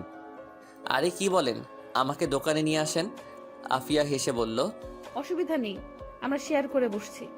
আরে না, আপনি যান, আমি অন্য রিক্সা দিয়ে আসছি। চুপচাপ বস, আমার হাত ধর। এই বলে আফিয়া তার হাত বাড়ালো।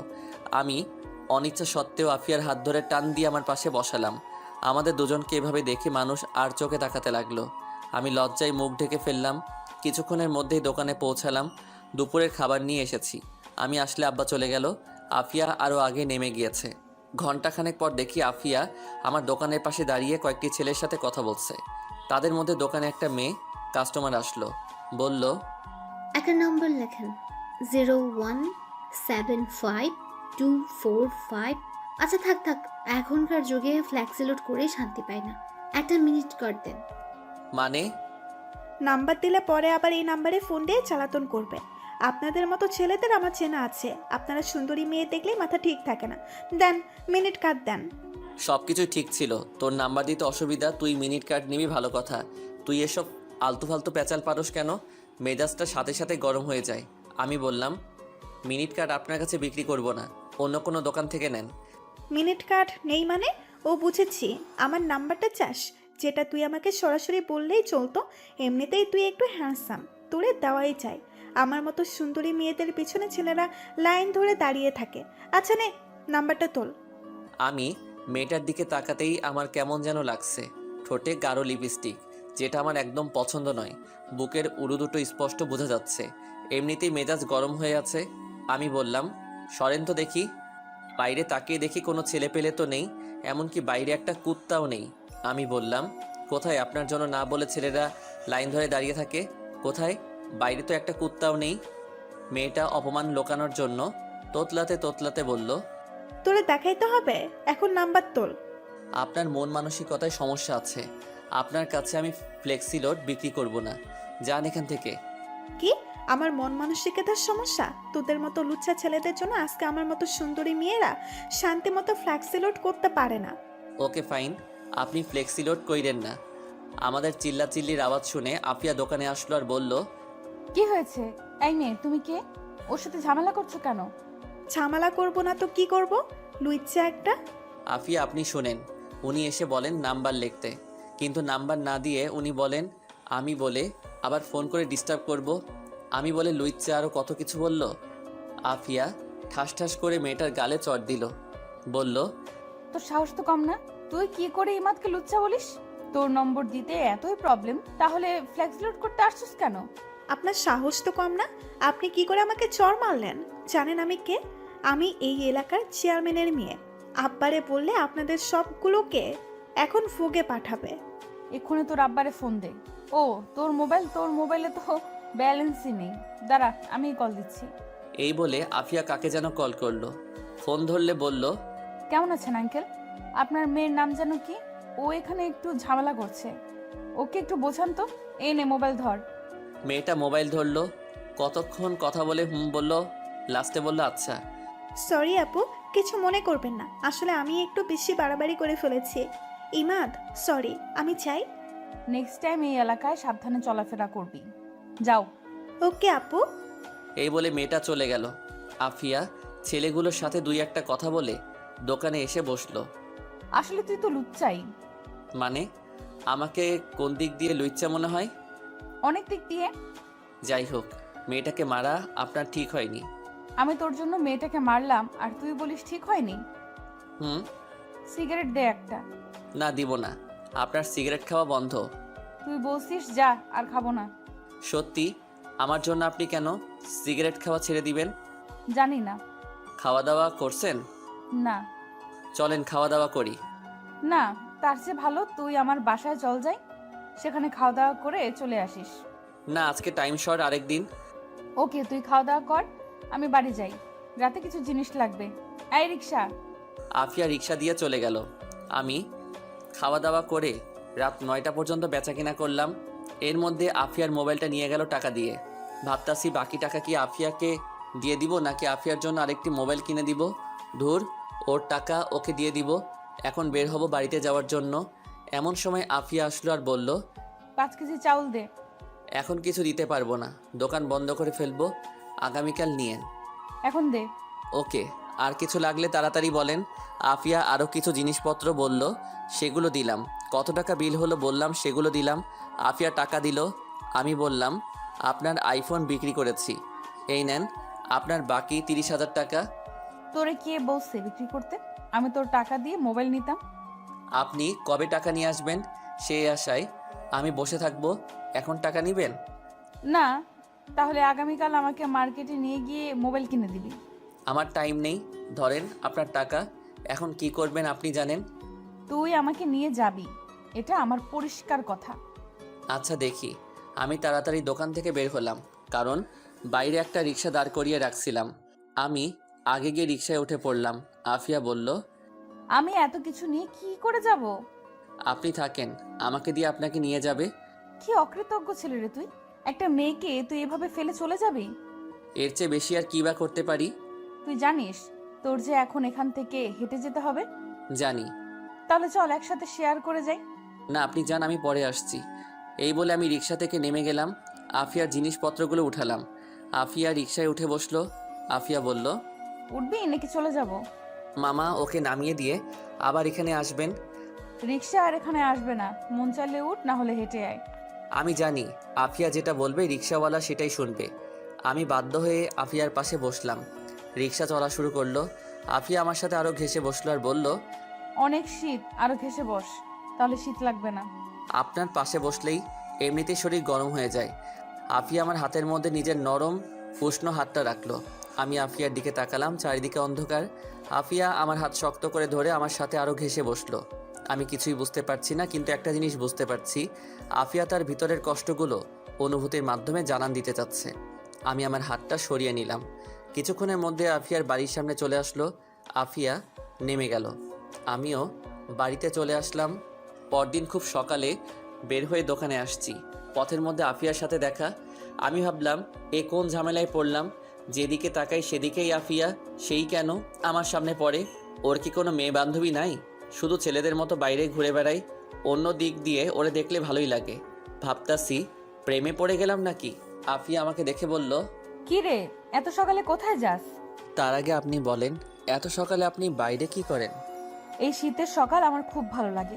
এত ঠান্ডার মধ্যে নিজেকে গরম রাখার মধ্যে যে একটা অনুভূতি, সেটা তোরে বলে বোঝাতে পারবো না। ও, আজকে আরো পরে দোকান খুলিস। কেন? চল দুজন মিলে একসাথে হাঁটি। এখান থেকে দোকান পর্যন্ত আমি হেঁটে যাব। এতটুকু পর্যন্ত একসাথে যেতে পারি। এইটুকু হলেই চলবে। তাহলে চলেন। আমি আর আফিয়া পাশাপাশি হাঁটতে লাগলাম। এত সকালে কুয়াশার মধ্যে সামনে কি আছে দেখা যাচ্ছে না। আমি ভাবলাম আফিয়ার ফ্যামিলি নিয়ে কিছু প্রশ্ন করি। আচ্ছা, আমি কি আপনাকে আপনি করেই ডাকবো নাকি তুমি করেই? আজ পর্যন্ত আমাকে তুমি কিংবা তুই বলার কেউ সাহস পায়নি, সবাই আপনি করে ডাকে। আর তুই আমার কাছে একটু স্পেশাল, সেই জন্য তুই আমাকে যেটা খুশি ডাকতে পারোস। আপনার কাছে স্পেশাল, ভেরি ইন্টারেস্টিং। এই যে আপনি এত টাকা জিনিসপত্র কিনেন, এত টাকা কোথা থেকে পান? তোর দোকান থেকে কিনি তো, সেজন্য তুই আমাকে এত প্রশ্ন করছিস। আজ থেকে তোর দোকানের মুখই দেখবো না। আচ্ছা, আমার দোকানের মুখ দেখেন না, তার আগে এটা বলে যান এত টাকা কোথায় পান? আব্বা ব্যাংকে কিছু টাকা রেখে গিয়েছিল, এই টাকার লাভ নিয়ে চলি। আর ধান্দা তো আছেই। বয়ফ্রেন্ড কয়টা? দেখছো আমার হাত, একটা চড় দিব। এই শীতের মধ্যে আপনি আপনি গরম হয়ে যাবি। আমরা তো বখাটে মেয়ে, আমাদের সাথে আবার প্রেম কে করবে? হয়তো প্রেমের নামে কিছুদিন নাটক করবে, ব্যবহার করবে, ছুঁড়ে ফেলে দিবে। আসলে কি জানিস, যে যতই কথা বলুক, বিয়ে করার সময় সবাই সব থেকে ভালোটাই সিলেক্ট করে। কথাগুলো বলার সময় আফিয়া ইমোশনাল হয়ে পড়ে। তাই বলে কি আপনার বিয়ে করার ইচ্ছা নেই? জানি না। এই মুহূর্তে যদি একজন আপনাকে বিয়ে করার জন্য বলে তাহলে আপনি কি করবেন? তার কানের নিচে চর মেরে বিয়ে করার স্বাদ ভুলিয়ে দেব। কেন? এমনি। এত প্রশ্ন করছিস কেন? করবি আমাকে বিয়ে? যত সব ফালতু কথাবার্তা। এখন তুই বল, তোর গার্লফ্রেন্ড কয়টা? একটা ছিল রিয়া, ওর তো বিয়ে হয়ে গেছে, এখন কোনো গার্লফ্রেন্ড নাই। তোর আবার গার্লফ্রেন্ড না থাকতে পারে? এমনিতেই তুই যে হ্যান্ডসাম, তোরে দেখেই মেয়েরা ক্রাশ খাবেই। খাই তো, আপনাকে দেখে আর খেতে পারি না। ওকে, যদি তোর সাথে কোনো মেয়েকে দেখি, মনে করবি তুই মেয়েটাকে জীবনের লাস্ট বার দেখলি। আমি আফিয়ার কানে কানে গিয়ে বললাম, যদি ওই মেয়েটা তুমি হও। এই বলে আমি জোরে হেঁটে দোকানে চলে আসলাম। পিছনে তাকিয়ে দেখি আফিয়া তখনও সেখানে ঠাই দাঁড়িয়ে রইল। হয়তো এটা নিজের কানে বিশ্বাস করতে পারছে না। আফিয়ার জন্য আমার ভিতরে ভিতরে একটা ফিলিংস কাজ করতো। তার সাথে বেশি চলাফেরা করি সেজন্য নাকি ও সবসময় আমার চোখের সামনে থাকে সেজন্য আমি জানি না, কিন্তু ওকে কেন জানি আমার মন চাই।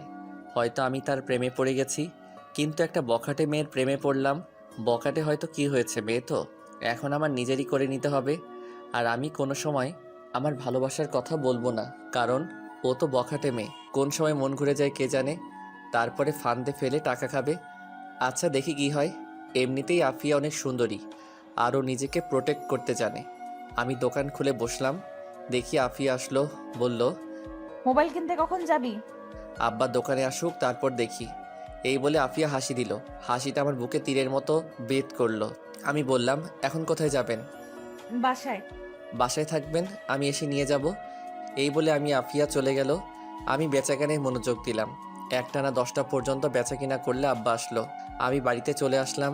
এসে খাওয়া দাওয়া করে রেডি হয়ে আফিয়ার বাসার সামনে গেলাম। গিয়ে দরজায় টোকা দিলাম। একটু পর দরজা খুললো। দরজা খুললে আফিয়ার দিকে আমি আর চোখ সরাতে পারছি না। এটা আমি কি দেখছি? দেখি আফিয়া একটা লাল শাড়ি পরছে, চুলগুলো খোলা, ঠোঁটে লিপস্টিক, একেবারে আমার সামনে যেন জ্যান্ত পরি দাঁড়িয়ে আছে। আফিয়া লজ্জা পেয়ে মাথা নিচু করে বলল, কি এভাবে দেখতেছোস?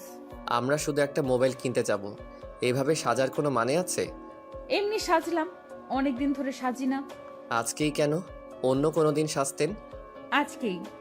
ওকে, মোবাইল কোনো চয়েস নেই, আমি যেটা কিনে দিব ওইটাই নিতে হবে। এখন চল যাই। আফিয়া আর আমি একসাথে হেঁটে রাস্তায় আসলাম। ওইখান থেকে রিক্সা নিয়ে দুজনে এক রিক্সায় উঠলাম। উঠে মার্কেটের উদ্দেশ্যে রওনা দিলাম। মার্কেট যে এলাকায় থাকি এর বাইরে অন্য এলাকায় পড়ছে। মার্কেটে গিয়ে পছন্দ মতো একটা মোবাইল পছন্দ করে আফিয়াকে দিলাম। আফিয়া সেটা সাদরে বরণ করলো। আফিয়া চেষ্টা করলো আমাকে কোনো রেস্টুরেন্টে ঢোকাতে, কিন্তু আমি দোকানের কথা বলে কেটে পড়ি। রিক্সা নিয়ে আসছি, দেখি 2-1টা ছেলে আমাদের রিক্সা আটকালো। ছেলেটা বলল, কেমন আছেন আফিয়া আপু? ভালো, তোরা কেমন? আপনি আমাদের দিকে তাকান না, কি করে ভালো থাকবো? কি আপু, নতুন ভাতার নাকি? মানে? কিরে, রাতে কত দিস? আমাদের তো টাকা পয়সা আছে, আমাদেরও মনে চায় করতে। ইদানিং দেখছি আফিয়া আপু সুন্দরী হচ্ছে। আমি রিক্সা থেকে নেমে একটাকে কষিয়ে চড় দিলাম, আরেকটা আমাকে মারতে আসলো। আমি তাকেও কষিয়ে চড় দিলাম। দুজনে চড় খেয়ে আমাকে বকতে লাগলো। আমি বললাম, ওই মামা রিক্সা টান দেন। আমি কি রিক্সায় উঠলাম। রিক্সা উঠলে আফিয়া কাঁদতে লাগলো। বলল, আমি কি করছিলাম তাদের? এত খারাপ কথা কি করে বলতে পারলো? ওরা ওদের কথা বলছে, তুমি তাদের কথায় কান দিও না। না, ওদের একটা শিক্ষা দিতেই হবে। এই বলে কাকে জানি কল করলো। কিছুক্ষণ কথা বলল, বুঝলাম ও ছেলে দুটোকে ধরে আনতে বলছে। আফিয়া বলল, জানিস কেউ কাউকে সম্মান করে না, সবার কাছ থেকে সম্মান আদায় করে নিতে হয়। আরে তেমন কিছু না, রাগ করার দরকার নেই। আজ থেকে আমি আর তোর সামনে আসবো না। যেদিন তোর যোগ্য হতে পারবো সেদিন তোর সামনে আসবো। উল্টা আমি তো তোমার যোগ্য না। খারাপের দিক দিয়ে তুই আমার যোগ্য না, কিন্তু ভালোর দিক দিয়ে আমি তোর যোগ্য নয়। ওসব যোগ্যটোগ্য বাদ দাও। হুম। তুমি বাড়িতে চলে যাও, আমি দোকানে যাই। ওকে। আমি দোকানের আগে নামলাম যাতে আব্বা না দেখে। আফিয়া চলে গেল। আমি দোকানে আসলে আব্বা চলে গেল। আমি এক হোটেলে খেয়ে দোকানে বসলাম। সন্ধ্যার দিকে দেখি আফিয়া ওই দুই ছেলেকে ধরে আমার দোকানের সামনে আনলো। সাথে 20-30 জন ছেলে আফিয়ার আগে গজগজ করছে। মনে হচ্ছে এই দুটোকে মেরেই ফেলবে। আফিয়া বলল, বল, তোদের আমি কি করছিলাম? এরকম খারাপ মন্তব্য কেন করছিস? সরি আপু, ভুল হয়ে গেছে, আর জীবনেও এমন হবে না। এখন যেটা করছিস সেটার কি হবে? প্লিজ আপু, মাফ করে দিন। না, তোদের কোনো মাফ নেই। ইমাদ আমার ভাতার। এই কুত্তার বাচ্চারে কোন দিক দিয়ে ভাতার মনে হয়? আমার সাথে রাত কাটাতে চাস? এটা বলার সাথে সাথেই আফিয়ার পক্ষের এক ছেলে ওই ছেলে দুটোর মুখে লাথি মারলো আর বলল, তুই কোন মুখ দিয়ে এই কথা বের করিস? এখন পর্যন্ত আমরা আপুর দিকে চোখ তুলে কথা বলা সাহস করি না, আর তোদের কি সাহস? আপু, এদের আমি কোনোভাবেই মাফ করতে পারবো না। আমি বুঝতে পারলাম ওদের চোখে প্রতিশোধের আগুন জ্বলতেছে। যে কোনো সময় ছেলে দুটোকে মেরে ফেলতে পারে। আমি বললাম, ভাই শুনেন, আফিয়া আপু শুনেন, ওরা দুজন হয়তো না জেনে ভুলে ফেলেছে। আমি খেয়াল করেছিলাম তখন তারা দুজন নেশার মধ্যে ছিল, তাই হয়তো ভুলভাল বলেছিল। থাক আপু, মাফ করে দেন। না, ওদের কোনোভাবেই মাফ করব না। ও দুজন জানতো আমি কে। জেনে শুনে ও আমাকে খারাপ মন্তব্য করেছে। এই ওদের আমার সাথে রাত কাটানোর স্বাদ মিটিয়ে দে। এটা বলার সাথে সাথে কয়েকজন ছেলে ওদেরকে ধরলো। একজন ছেলে তার কোমরের বেল্ট খুললো। বুঝলাম এখন তাদের বেদম পেটাবে। আমি বললাম, আপু হয়তো তারা ভুল করে ফেলেছে নেশার কারণে, থাক এইবারের মতো মাফ করে দেন। দেখি একজন ছেলে তাকে তাদের দুজনকে বেদম পেটাচ্ছে। আফিয়া বলল, থাম, এবারের মতো তাদের দুজনকে মাফ করে দে। আর সাবধান করে দে ওই এলাকার প্রত্যেকটা ছেলেকে, যারা তারা সাবধানে চলাফেরা করে। আর এই দুইজন সামনে পড়লেই মাইর হবে। আমি ইমাদের কথায় তোদের মাফ করে দিলাম। যা তোরা দুজন। যাওয়ার সময় ছেলে দুটোকে যে যা পারে কিল চর লাথি দিয়ে দিল। আফিয়া সবার উদ্দেশ্যে বলল, রাকিব কোথায়? পিছন থেকে এক ছেলে বলল, জি আপু বলেন। জিনিয়া কে রে? কুদ্দুস চাচার মেয়ে। তোদের মধ্যে কি চলছে? তেমন কিছু না। জিনিয়াকে বিয়ে করবি? আজকে জিনিয়ার আব্বা আমার কাছে আসছে, তোর কথা বলছে। বলছে এই বিয়েটা ঠিক করে দিতে। সমস্যাটা কি? কোনো সমস্যা নেই, কিছু টাকা শর্ট পড়েছে। কত? 50,000। আসলে আপু কুদ্দুস চাচার একমাত্র মেয়ে, তাই চাচ্ছে একটু আয়োজন করে বিয়েটা দিতে, কিন্তু টাকার কারণে হচ্ছে না। তোর তো আব্বা নেই। না আপু। এই, তোদের প্রত্যেকের মানিব্যাগে হাত দে, যে যত পারিস দে। সবাই টাকা দিল। কেউ 1000, কেউ 500, কেউ 300, যে যত পারলো দিল। আফিয়া আমার দিকে তাকালো, বলল, তুই কিছু দে। থাক, তোরটা আমি দিয়ে দিচ্ছি। না দাঁড়ান। আমি 1000 টাকা দিলাম। সবার কাছ থেকে টাকা নিয়ে সামনে আরও 2 দোকান আছে, সেখান থেকে টাকা উঠালো। সব টাকা রাকিবের হাতে দিয়ে বলল, এখন গুনার দরকার নেই। 1 সপ্তাহের মধ্যে বিয়ের তারিখ ঠিক করে সবাইকে দাওয়াত দিবি, কেউ যাতে বাদ না পড়ে। এটা যদি না হয় আমাকে জানাবি।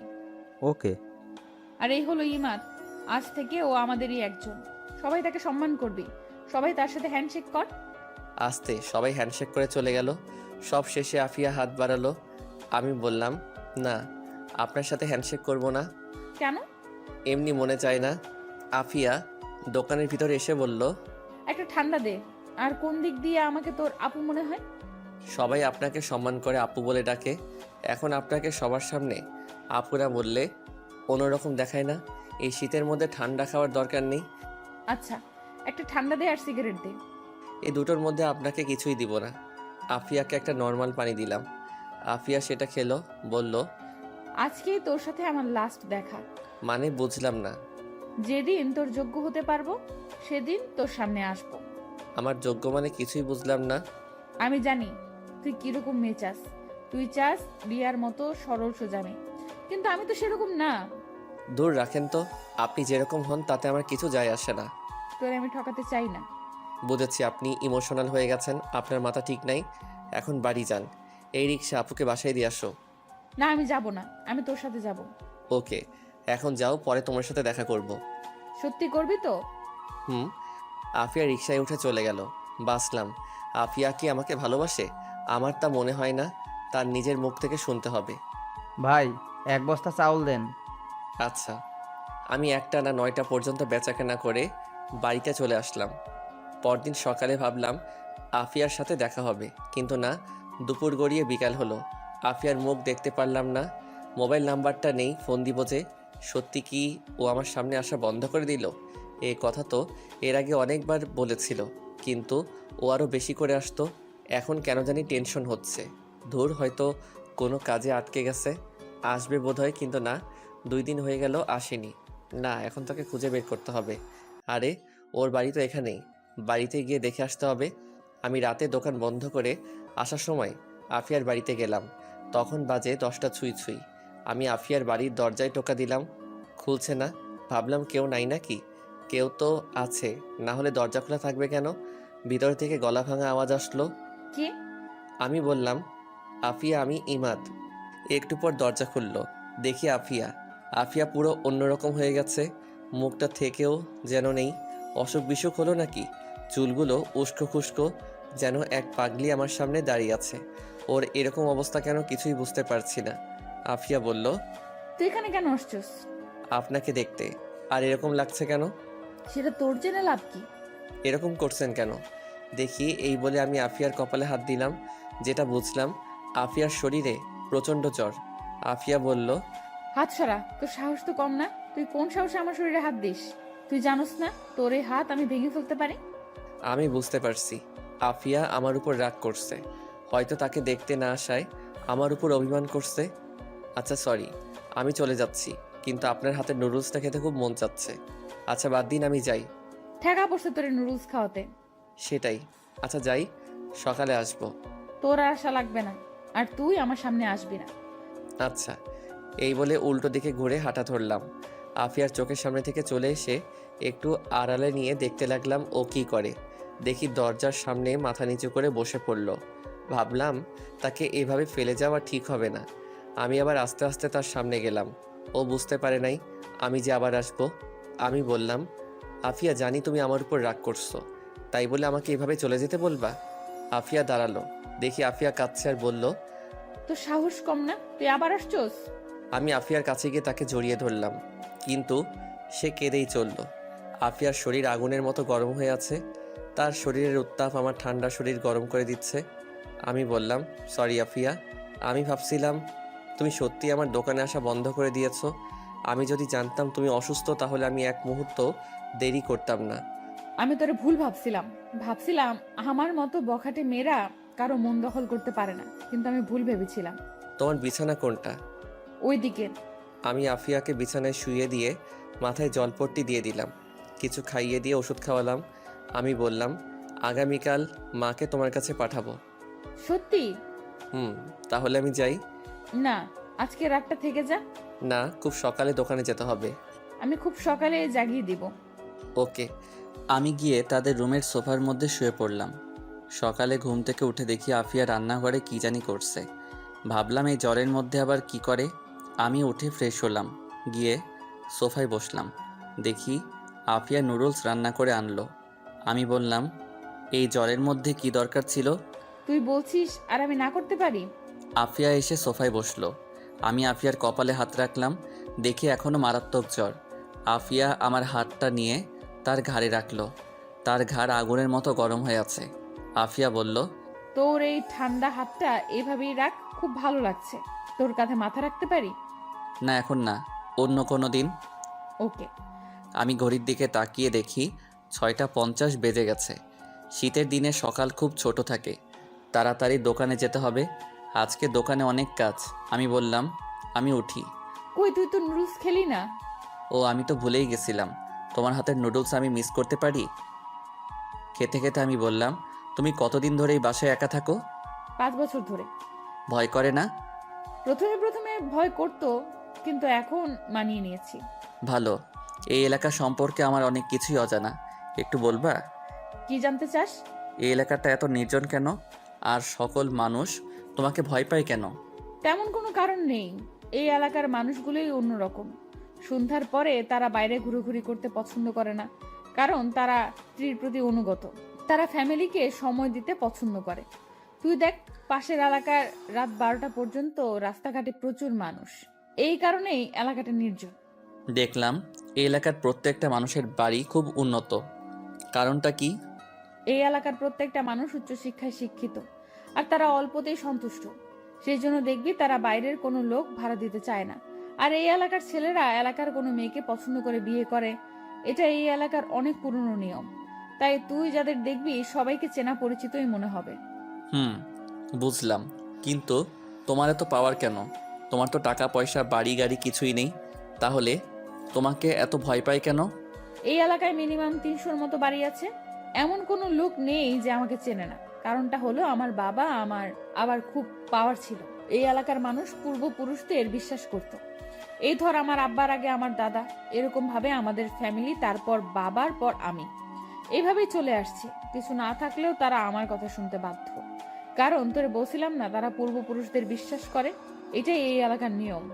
কিন্তু আমি যে দেখলাম আপনি মাঝে মাঝে ছেলেদের মারেন, আর আমার টাকা ছিনতাই করছো কেন? ওরা অন্য এলাকার। আমার এরকম কোনো ইচ্ছাই ছিল না। ওদের টাকার দরকার ছিল, তাই তারা করছে। পরে আমি জানতে পারি। পরে ভাবলাম তোর কাছে ছোট হয়ে লাভ নেই, তাই আর তোকে বলিনি। কিন্তু আমি কি জানতাম তুই এত চালাক। আচ্ছা, তোমার মা বাবা কিভাবে মারা গিয়েছে? রোড অ্যাক্সিডেন্টে আব্বা আম্মার সাথে সাথে মারা যায়। আমি একটুর জন্য বেঁচে যাই, তারপরে আমার এখান দিয়ে মাংস নিয়ে যায়। এই বলে আফিয়া তার কোমরের কাপড় উঠিয়ে আমাকে দেখালো। দেখি সেখানে অনেকগুলো শিলির দাগ। আমি ঘড়ির দিকে তাকিয়ে দেখি অনেকটা সময় চলে গিয়েছে। আমি বললাম, তোমার সাথে আরও অনেক কথা আছে, কিন্তু আর টাইম নেই, আমি এখন উঠি। আর একটু বস না, আজ পরে দোকান খুলিস। না, আজকে একটু কাজ আছে, অন্য কোনো দিন। আর আমি মাকে পাঠাচ্ছি। ওকে, আচ্ছা, একটা প্রশ্ন ছিল। কর। ধরো এখন আমি তোমার ঘর থেকে বের হলাম, এখন কেউ দেখলো, পরে সে কী ভাববে? কিভাবে বল? ভাববে আমরা দুজন একসাথে এক বাড়িতে কি করছি। আফিয়া উঠে আমার পাশে বসলো, বলল, কি করছি বল? কি আর ভাববে বল? থাক, কিছু না। না, বল। এই বলে আফিয়া আমার সাথে ঘেঁষে বসলো। তার শরীরের উত্তাপ আমি টের পাচ্ছি। আমি বললাম, তুমি জ্বরে পড়ে যাচ্ছ, যাও গিয়ে শুয়ে থাকো। যাচ্ছি, দুপুরে আবার আসবি আর রাতে আসবি। ইস, আমি যেন তার জামাই, রুটিন করে আসতে হবে। এই কি বললি? দাঁড়া, তোরে দেখাচ্ছি মজা। তোমার মজা দেখানোর আগে আমি পালাই। এই বলে আমি আফিয়ার ঘর থেকে বের হয়ে আসি, সোজা দোকানে আসি। 10টা পর্যন্ত দোকানে বসলাম। তারপর আব্বা আসলো, আমি বাড়িতে চলে আসলাম। খাওয়ার সময় মাকে বললাম, আফিয়া নামের কাউকে চিনো? চিনি বোধ হয়। কেন? শিওর করে বলো।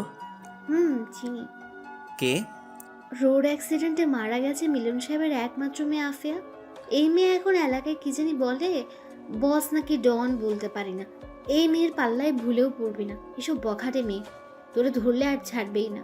আমি ভাবলাম মা তো দেখি আমার থেকে এক লাইন আগে থেকে আমাকে সাবধান করে দিচ্ছে। এখন কি বলবো? কেন? আফিয়া দেখি আমার সাথে খুব ভালোভাবে কথা বলে। এসব মেয়েদের মুখে অনেক রস থাকে, পরে কখন যে কি করে সব উধাও বানিয়ে ফেলে। সবাই কি আর এক? আমার কি মনে হয় জানিস, এই টাকা একমাত্র আফিয়াই নিয়েছে, ও ছাড়া আর কে করবে এই কাজ? আমি ভাবলাম দেখি মার মনে কি আছে। তোমার এই কথা কেন মনে হচ্ছে? শোন, এই এলাকায় একটা সাইরেন আছে, কেউ যদি কোনো বিপদে পড়ে তাহলে সেই সাইরেনটা বাজাতে পারতো, কিন্তু এখন আর সেটা নেই। এখন সাইরেন বাজানোর অনুমতি শুধু আফিয়া আর 2-1 জনের কাছে আছে। এখন সেই সাইরেনের কথা মানুষ ভুলেই গেছে। তো মা এখন আফিয়া চিন্তাই করছে কোথায়? এটা সে উঠায় নেয়, কারণ এখন সে যাতে ছিনতাই করতে পারে।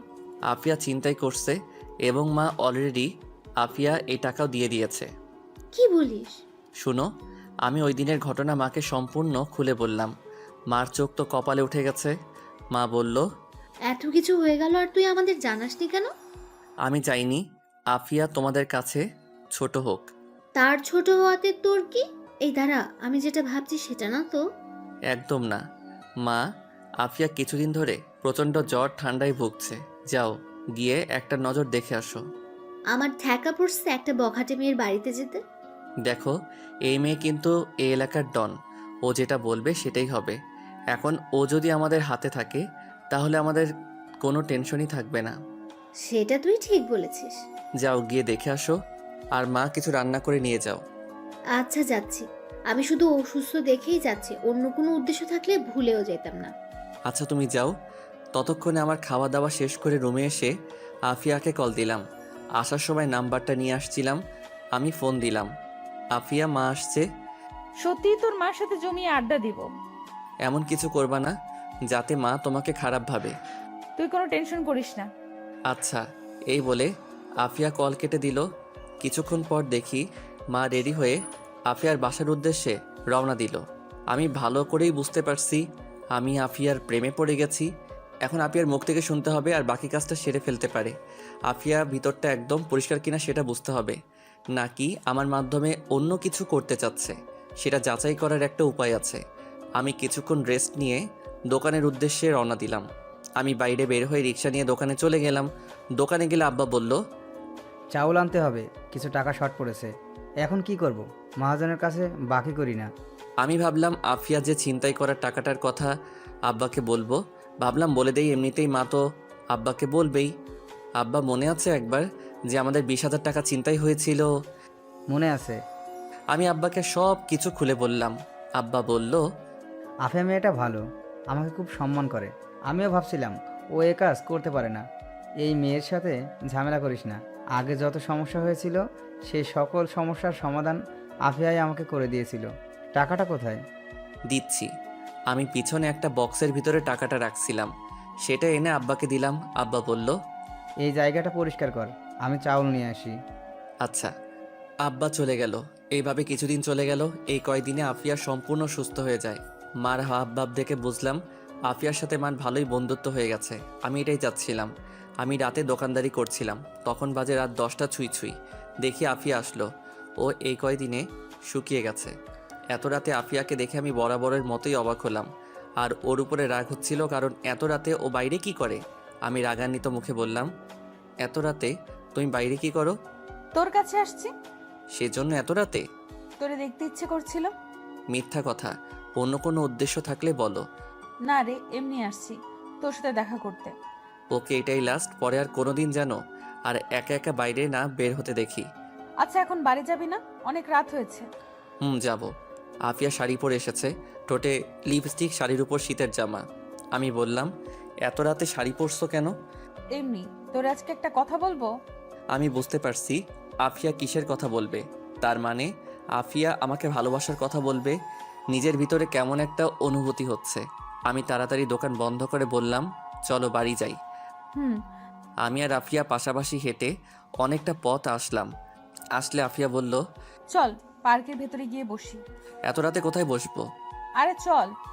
ওকে। আমি আর আফিয়া পার্কের ভিতরে গেলাম। গিয়ে প্রথম বেঞ্চে বসলাম, এক ল্যাম্পপোস্টের নিচে। আমি ভাবলাম আফিয়া বলার আগে আমিই বলে ফেলি আমার মনের কথা। আফিয়া বেঞ্চের মধ্যে বসলো, একেবারে আমার সাথে ঘেঁষে। তুই বস, আমি আসছি। কোথায়? আফিয়া উঠে চলে গেল। মোবাইলের লাইট জ্বালিয়ে সামনে থেকে একটা ফুল ছিঁড়ল, এসে আমার সামনে হাঁটু গেড়ে বসে প্রপোজ করলো। আমি এটার জন্য প্রস্তুত ছিলাম না। আমি ভাবছিলাম আফিয়া হয়তো আরও সময় নেবে, কিন্তু না, সাথে সাথে প্রপোজ করে বসলো। অ্যাকসেপ্ট করব নাকি না? কিন্তু আমি প্রপোজ অ্যাকসেপ্ট করব না। প্রপোজ অ্যাকসেপ্ট করলে হয়তো তার মনের ভিতর কী চলছে সেটা জানতে পারবো না। দেখি আমার না করাতে আফিয়ার রিয়াকশনটা কেমন হয়। যদি দেখি তেমন একটা রিয়াকশন করে নাই, তাহলে বুঝবো ও অন্য কোনো উদ্দেশ্যে আমাকে প্রপোজ করছিল। আমি না করাতে সেটা ব্যর্থ হয়েছে। আফিয়া বলল, আমি তোমাকে ভালোবাসি ইমাদ। কিন্তু আমি তোমাকে ভালোবাসি না। কি? আমি তোরে ভালোবাসি, আমি তোর জীবন সঙ্গী হতে চাই। কিন্তু আমি তো তোমাকে আমার জীবনের সঙ্গী হতে বলি নাই। মানে? আমি বিরক্তিকর কণ্ঠে বললাম, মানে তুমি জানো আমি তোমাকে ভালোবাসি না, তোমাকে আমার প্রয়োজন নেই। তুই মনে হয় আমার সাথে মজা করতেছস। আমি ভাবলাম অ্যাকসেপ্ট করেই ফেলি, শুধু শুধু মেয়েটাকে কাঁদিয়ে লাভ কি। আবার ভাবলাম না, এত সহজে আমি তোমাকে ছাড়ছি না। তোমার ভিতরের কষ্টগুলো আমি শুনতে চাই, তোমার ভিতরে কি আছে সেটাও শুনতে চাই। আমি বললাম, মজা না, সত্যি আমি তোমাকে ভালোবাসি না। তাহলে এতদিন এসব কি ছিল? এত হাসি খুশি, এত কেয়ার, এসব কি নাটক? নাটক হবে কেন? তুমি অসুস্থ ছিলে, তাই তোমার সেবা করলাম একজন মুসলিম হিসেবে। আফিয়া কেঁদে দিল সত্যি সত্যি, বলল, ইমাদ, তোর কথা আমি বিশ্বাস করতে পারতেছি না। তুই আমার মনটা ভেঙে দিচ্ছস। এর ফল ভালো হবে না। জোর করে মন নিতে পারবেন? তোমরা শুধুই একটা বখাটে মেয়ে। কিছুদিন ভালোবাসার অভিনয় করবা, পরে লাথি মেরে ফেলে দিবা। এই প্রথম তোকে মন থেকে ভালোবেসে প্রপোজ করেছিলাম, কত আশা ভরসা নিয়ে। আমি আজ পর্যন্ত কোনো ছেলের হাত পর্যন্ত ছুঁয়ে দেখিনি। ভাবছিলাম যেদিন নিজের পছন্দের ভালোবাসার মানুষটিকে পাবো, তারই হাত ছোবো। তোরে দেখার পর মনে হয়েছিল মনে হয় আমি পেয়ে গিয়েছি, কিন্তু এখন দেখি আমার ধারণা ভুল। ভুল হতেই পারে। আমি বাড়ি যাই। মনে মনে ভাবলাম, আফিয়া একটু কষ্ট করো, আমিও তোমাকে অনেক ভালোবাসি। আমি দেখতে চাই তুমি কি আমাকে সত্যি ভালোবাসো কিনা। আফিয়া, অল্প কয়েকটা দিন ধৈর্য ধরো। কুত্তার বাচ্চা, তুই আমার সামনে আর জীবনেও আসবি না। আর আমি দেখবো তুই কি করে এই এলাকায় থাকিস। আবার কেঁদে কেঁদে বলল, তুই আমার মনটা ভেঙে দিয়েছিস, এর শাস্তি তুই সারা জীবন নিয়ে বেড়াবি। আমি ভাবলাম পালাই এখান থেকে, না হলে আরো কত কি বলে ফেলবে। আমি চলে গেলে আফিয়া বাড়ি যাবে কিভাবে? দূর কি করি? আমি হাঁটা ধরলাম। আফিয়া আমার পিছনে পিছনে হাঁটতে হাঁটতে বলল, এখনো সময় আছে, আমার প্রপোজ একসেপ্ট কর, না হলে কিন্তু ভালো হবে না। আচ্ছা, তুই কোন কষ্টে না করে দিলি? তোরে কি কেউ হুমকি দিয়েছে? শুধু একবার বল, তার আমি পৃথিবী থেকে বিদায় করে দিব। আমার ভালোবাসার মানুষটিকে হুমকি দেয়, সাহস কত বড়! আচ্ছা বুঝেছি, তোর এখনো সিদ্ধান্ত নিতে কষ্ট হচ্ছে। এক কাজ কর, তুই চিন্তা ভাবনা করে আগামীকাল জানাস, ওকে? চিন্তা ভাবনার কিছুই নেই। আমি তোমাকে ভালোবাসতে পারবো, কিন্তু এখন না। কেন? এখন কি সমস্যা? সমস্যা আছে। দেখ ইমাদ, সুযোগ খুঁজবি না, যা বলবি তাড়াতাড়ি বল। তাহলে তুমি বুঝে গিয়েছো? বুঝেছি, কিন্তু তুই তোর নিজের বিপদ নিজে ডেকে আনলি। ভেবেছিলাম কারো কাছে বিরক্তের কারণ হব না, কারো কাছে অপমানিত হয়ে জীবন কাটাবো না। ভাবছিলাম কারো কাছে হেয় প্রতিপন্ন হয়ে পাত্রী হয়ে থাকবো না। ভাবছিলাম তার জীবনে আমার গুরুত্ব হবে অনেক, আকাশ সমান উঁচু। কিন্তু দেখি আমরা বখাটে মেয়ে, আমাদের স্বপ্ন দেখতে বারণ। এক জায়গায় দাঁড়িয়ে আফিয়া কথাগুলো বলে জোরে জোরে কাঁদতে লাগলো। কথাগুলো আমার বুকের ভিতরে তীরের মতো বিদ্ধ করলো। আমি আস্তে আস্তে আফিয়ার কাছে গেলাম। তার হাত ধরে প্রথমে চুমু খেলাম, তারপর কোমরে ধরে জড়িয়ে ধরলাম। আফিয়া আমাকে দুই হাতে জড়িয়ে ধরে জোরে জোরে কাঁদতে কাঁদতে লাগলো। আমি আফিয়ার থুতনিতে ধরে মুখটা উঁচু করে তার গোলাপি নরম ঠোঁটে নিজের ঠোঁট লাগাতেই ততক্ষণে আমার স্বপ্ন ভেঙে গেল। দেখি আমার আফিয়ার থেকে অনেকটা দূরে দাঁড়িয়ে আছি। আমি হতাশ হলাম।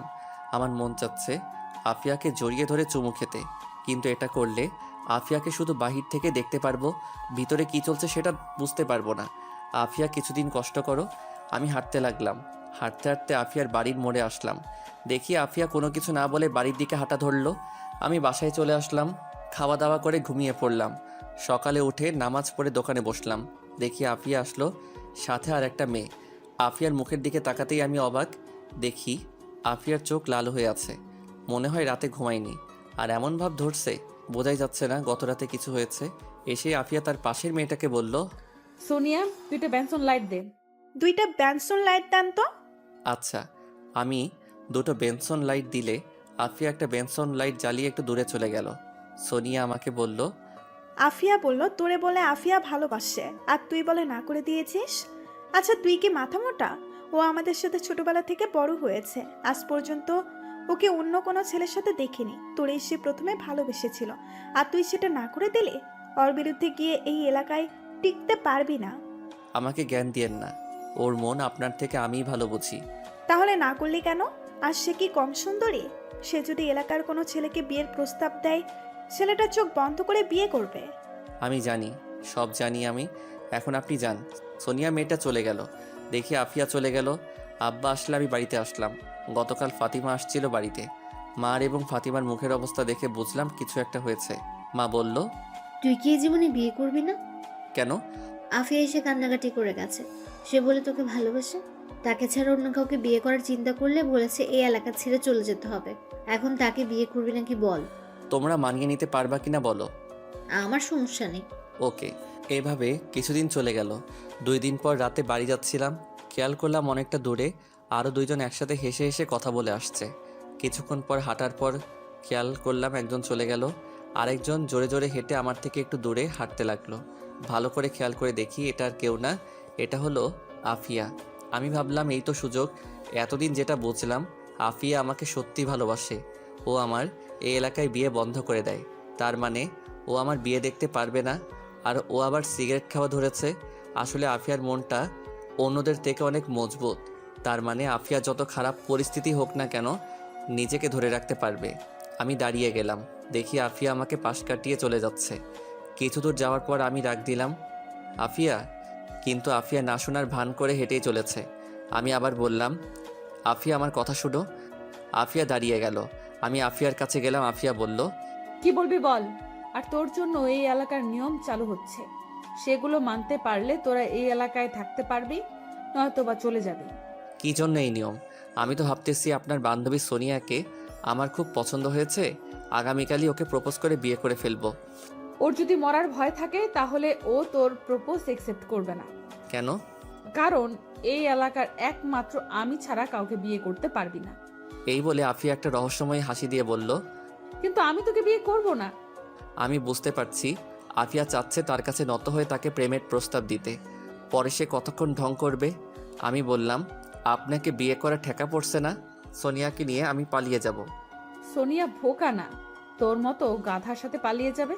তাহলে তোমাকে পালিয়ে নিয়ে যাব, যাবা না তুমি? না, তোর বিয়ে করা বন্ধ। তুমি বিয়ে করার পরেও আমি করতে পারবো না। তখন আমি ভেবেচিন্তে সিদ্ধান্ত দিব। কেন তুমি এভাবে আমার জীবনটা নষ্ট করবে? প্লিজ আমাকে ছেড়ে দাও। ওকে যা, ছেড়ে দিলাম, এখন বাড়িতে যা। আফিয়া হাঁটতে লাগলো। আমি আফিয়ার হাত ধরলাম, কিন্তু আফিয়া জোর করে ছাড়িয়ে নিল। আমি বললাম, আফিয়া, তোমার সাথে কথা আছে, পার্কে চলো। তোর সাথে আমার কোনো কথা নাই। তুই একটা বাটপার, লম্পট, চিটার। তোরে আমি বিশ্বাস করেছিলাম, সেই বিশ্বাসে তুই কানা করিয়েও মূল্য দিলি না। ওই দিন তুই চোখ বলছিল তুই আমাকে চাস, কিন্তু তুই মুখে না করেছিলি কেন? হয়তো মুখ দিয়ে না করেছিলাম, কিন্তু আমি তোমাকে এখনো চাই। মিথ্যা কথা। সত্যি। আমি বিশ্বাস করি না। তুই আমার সামনে থেকে চলে যা, আর জীবনেও আমার সামনে আসবি না। তোরে দেখলেই আমার ওই দিনের কথা মনে পড়ে। তোরে আমি পেছন থেকে এত ডাকছি, কিন্তু তুই একটুও শুনলি না। তাহলে তুমি চাচ্ছ আমি চলে যাই? তুই চলে যা। ওকে। আমি দৌড়ে আফিয়ার সামনে গিয়ে হাতটা বাড়িয়ে বললাম, আমি তোমাকে ভালোবাসি আফিয়া। কিন্তু আমি বাসি না। প্লিজ এমন করো না। কি করতেছি তোরে আমি ভালোবাসি না। আমি আফিয়ার সামনে মাথা নিচু করে দাঁড়িয়ে আছি, কিছু বলছি না। আফিয়া বলল, ওই দেখ আকাশে কি সুন্দর চাঁদ উঠেছে।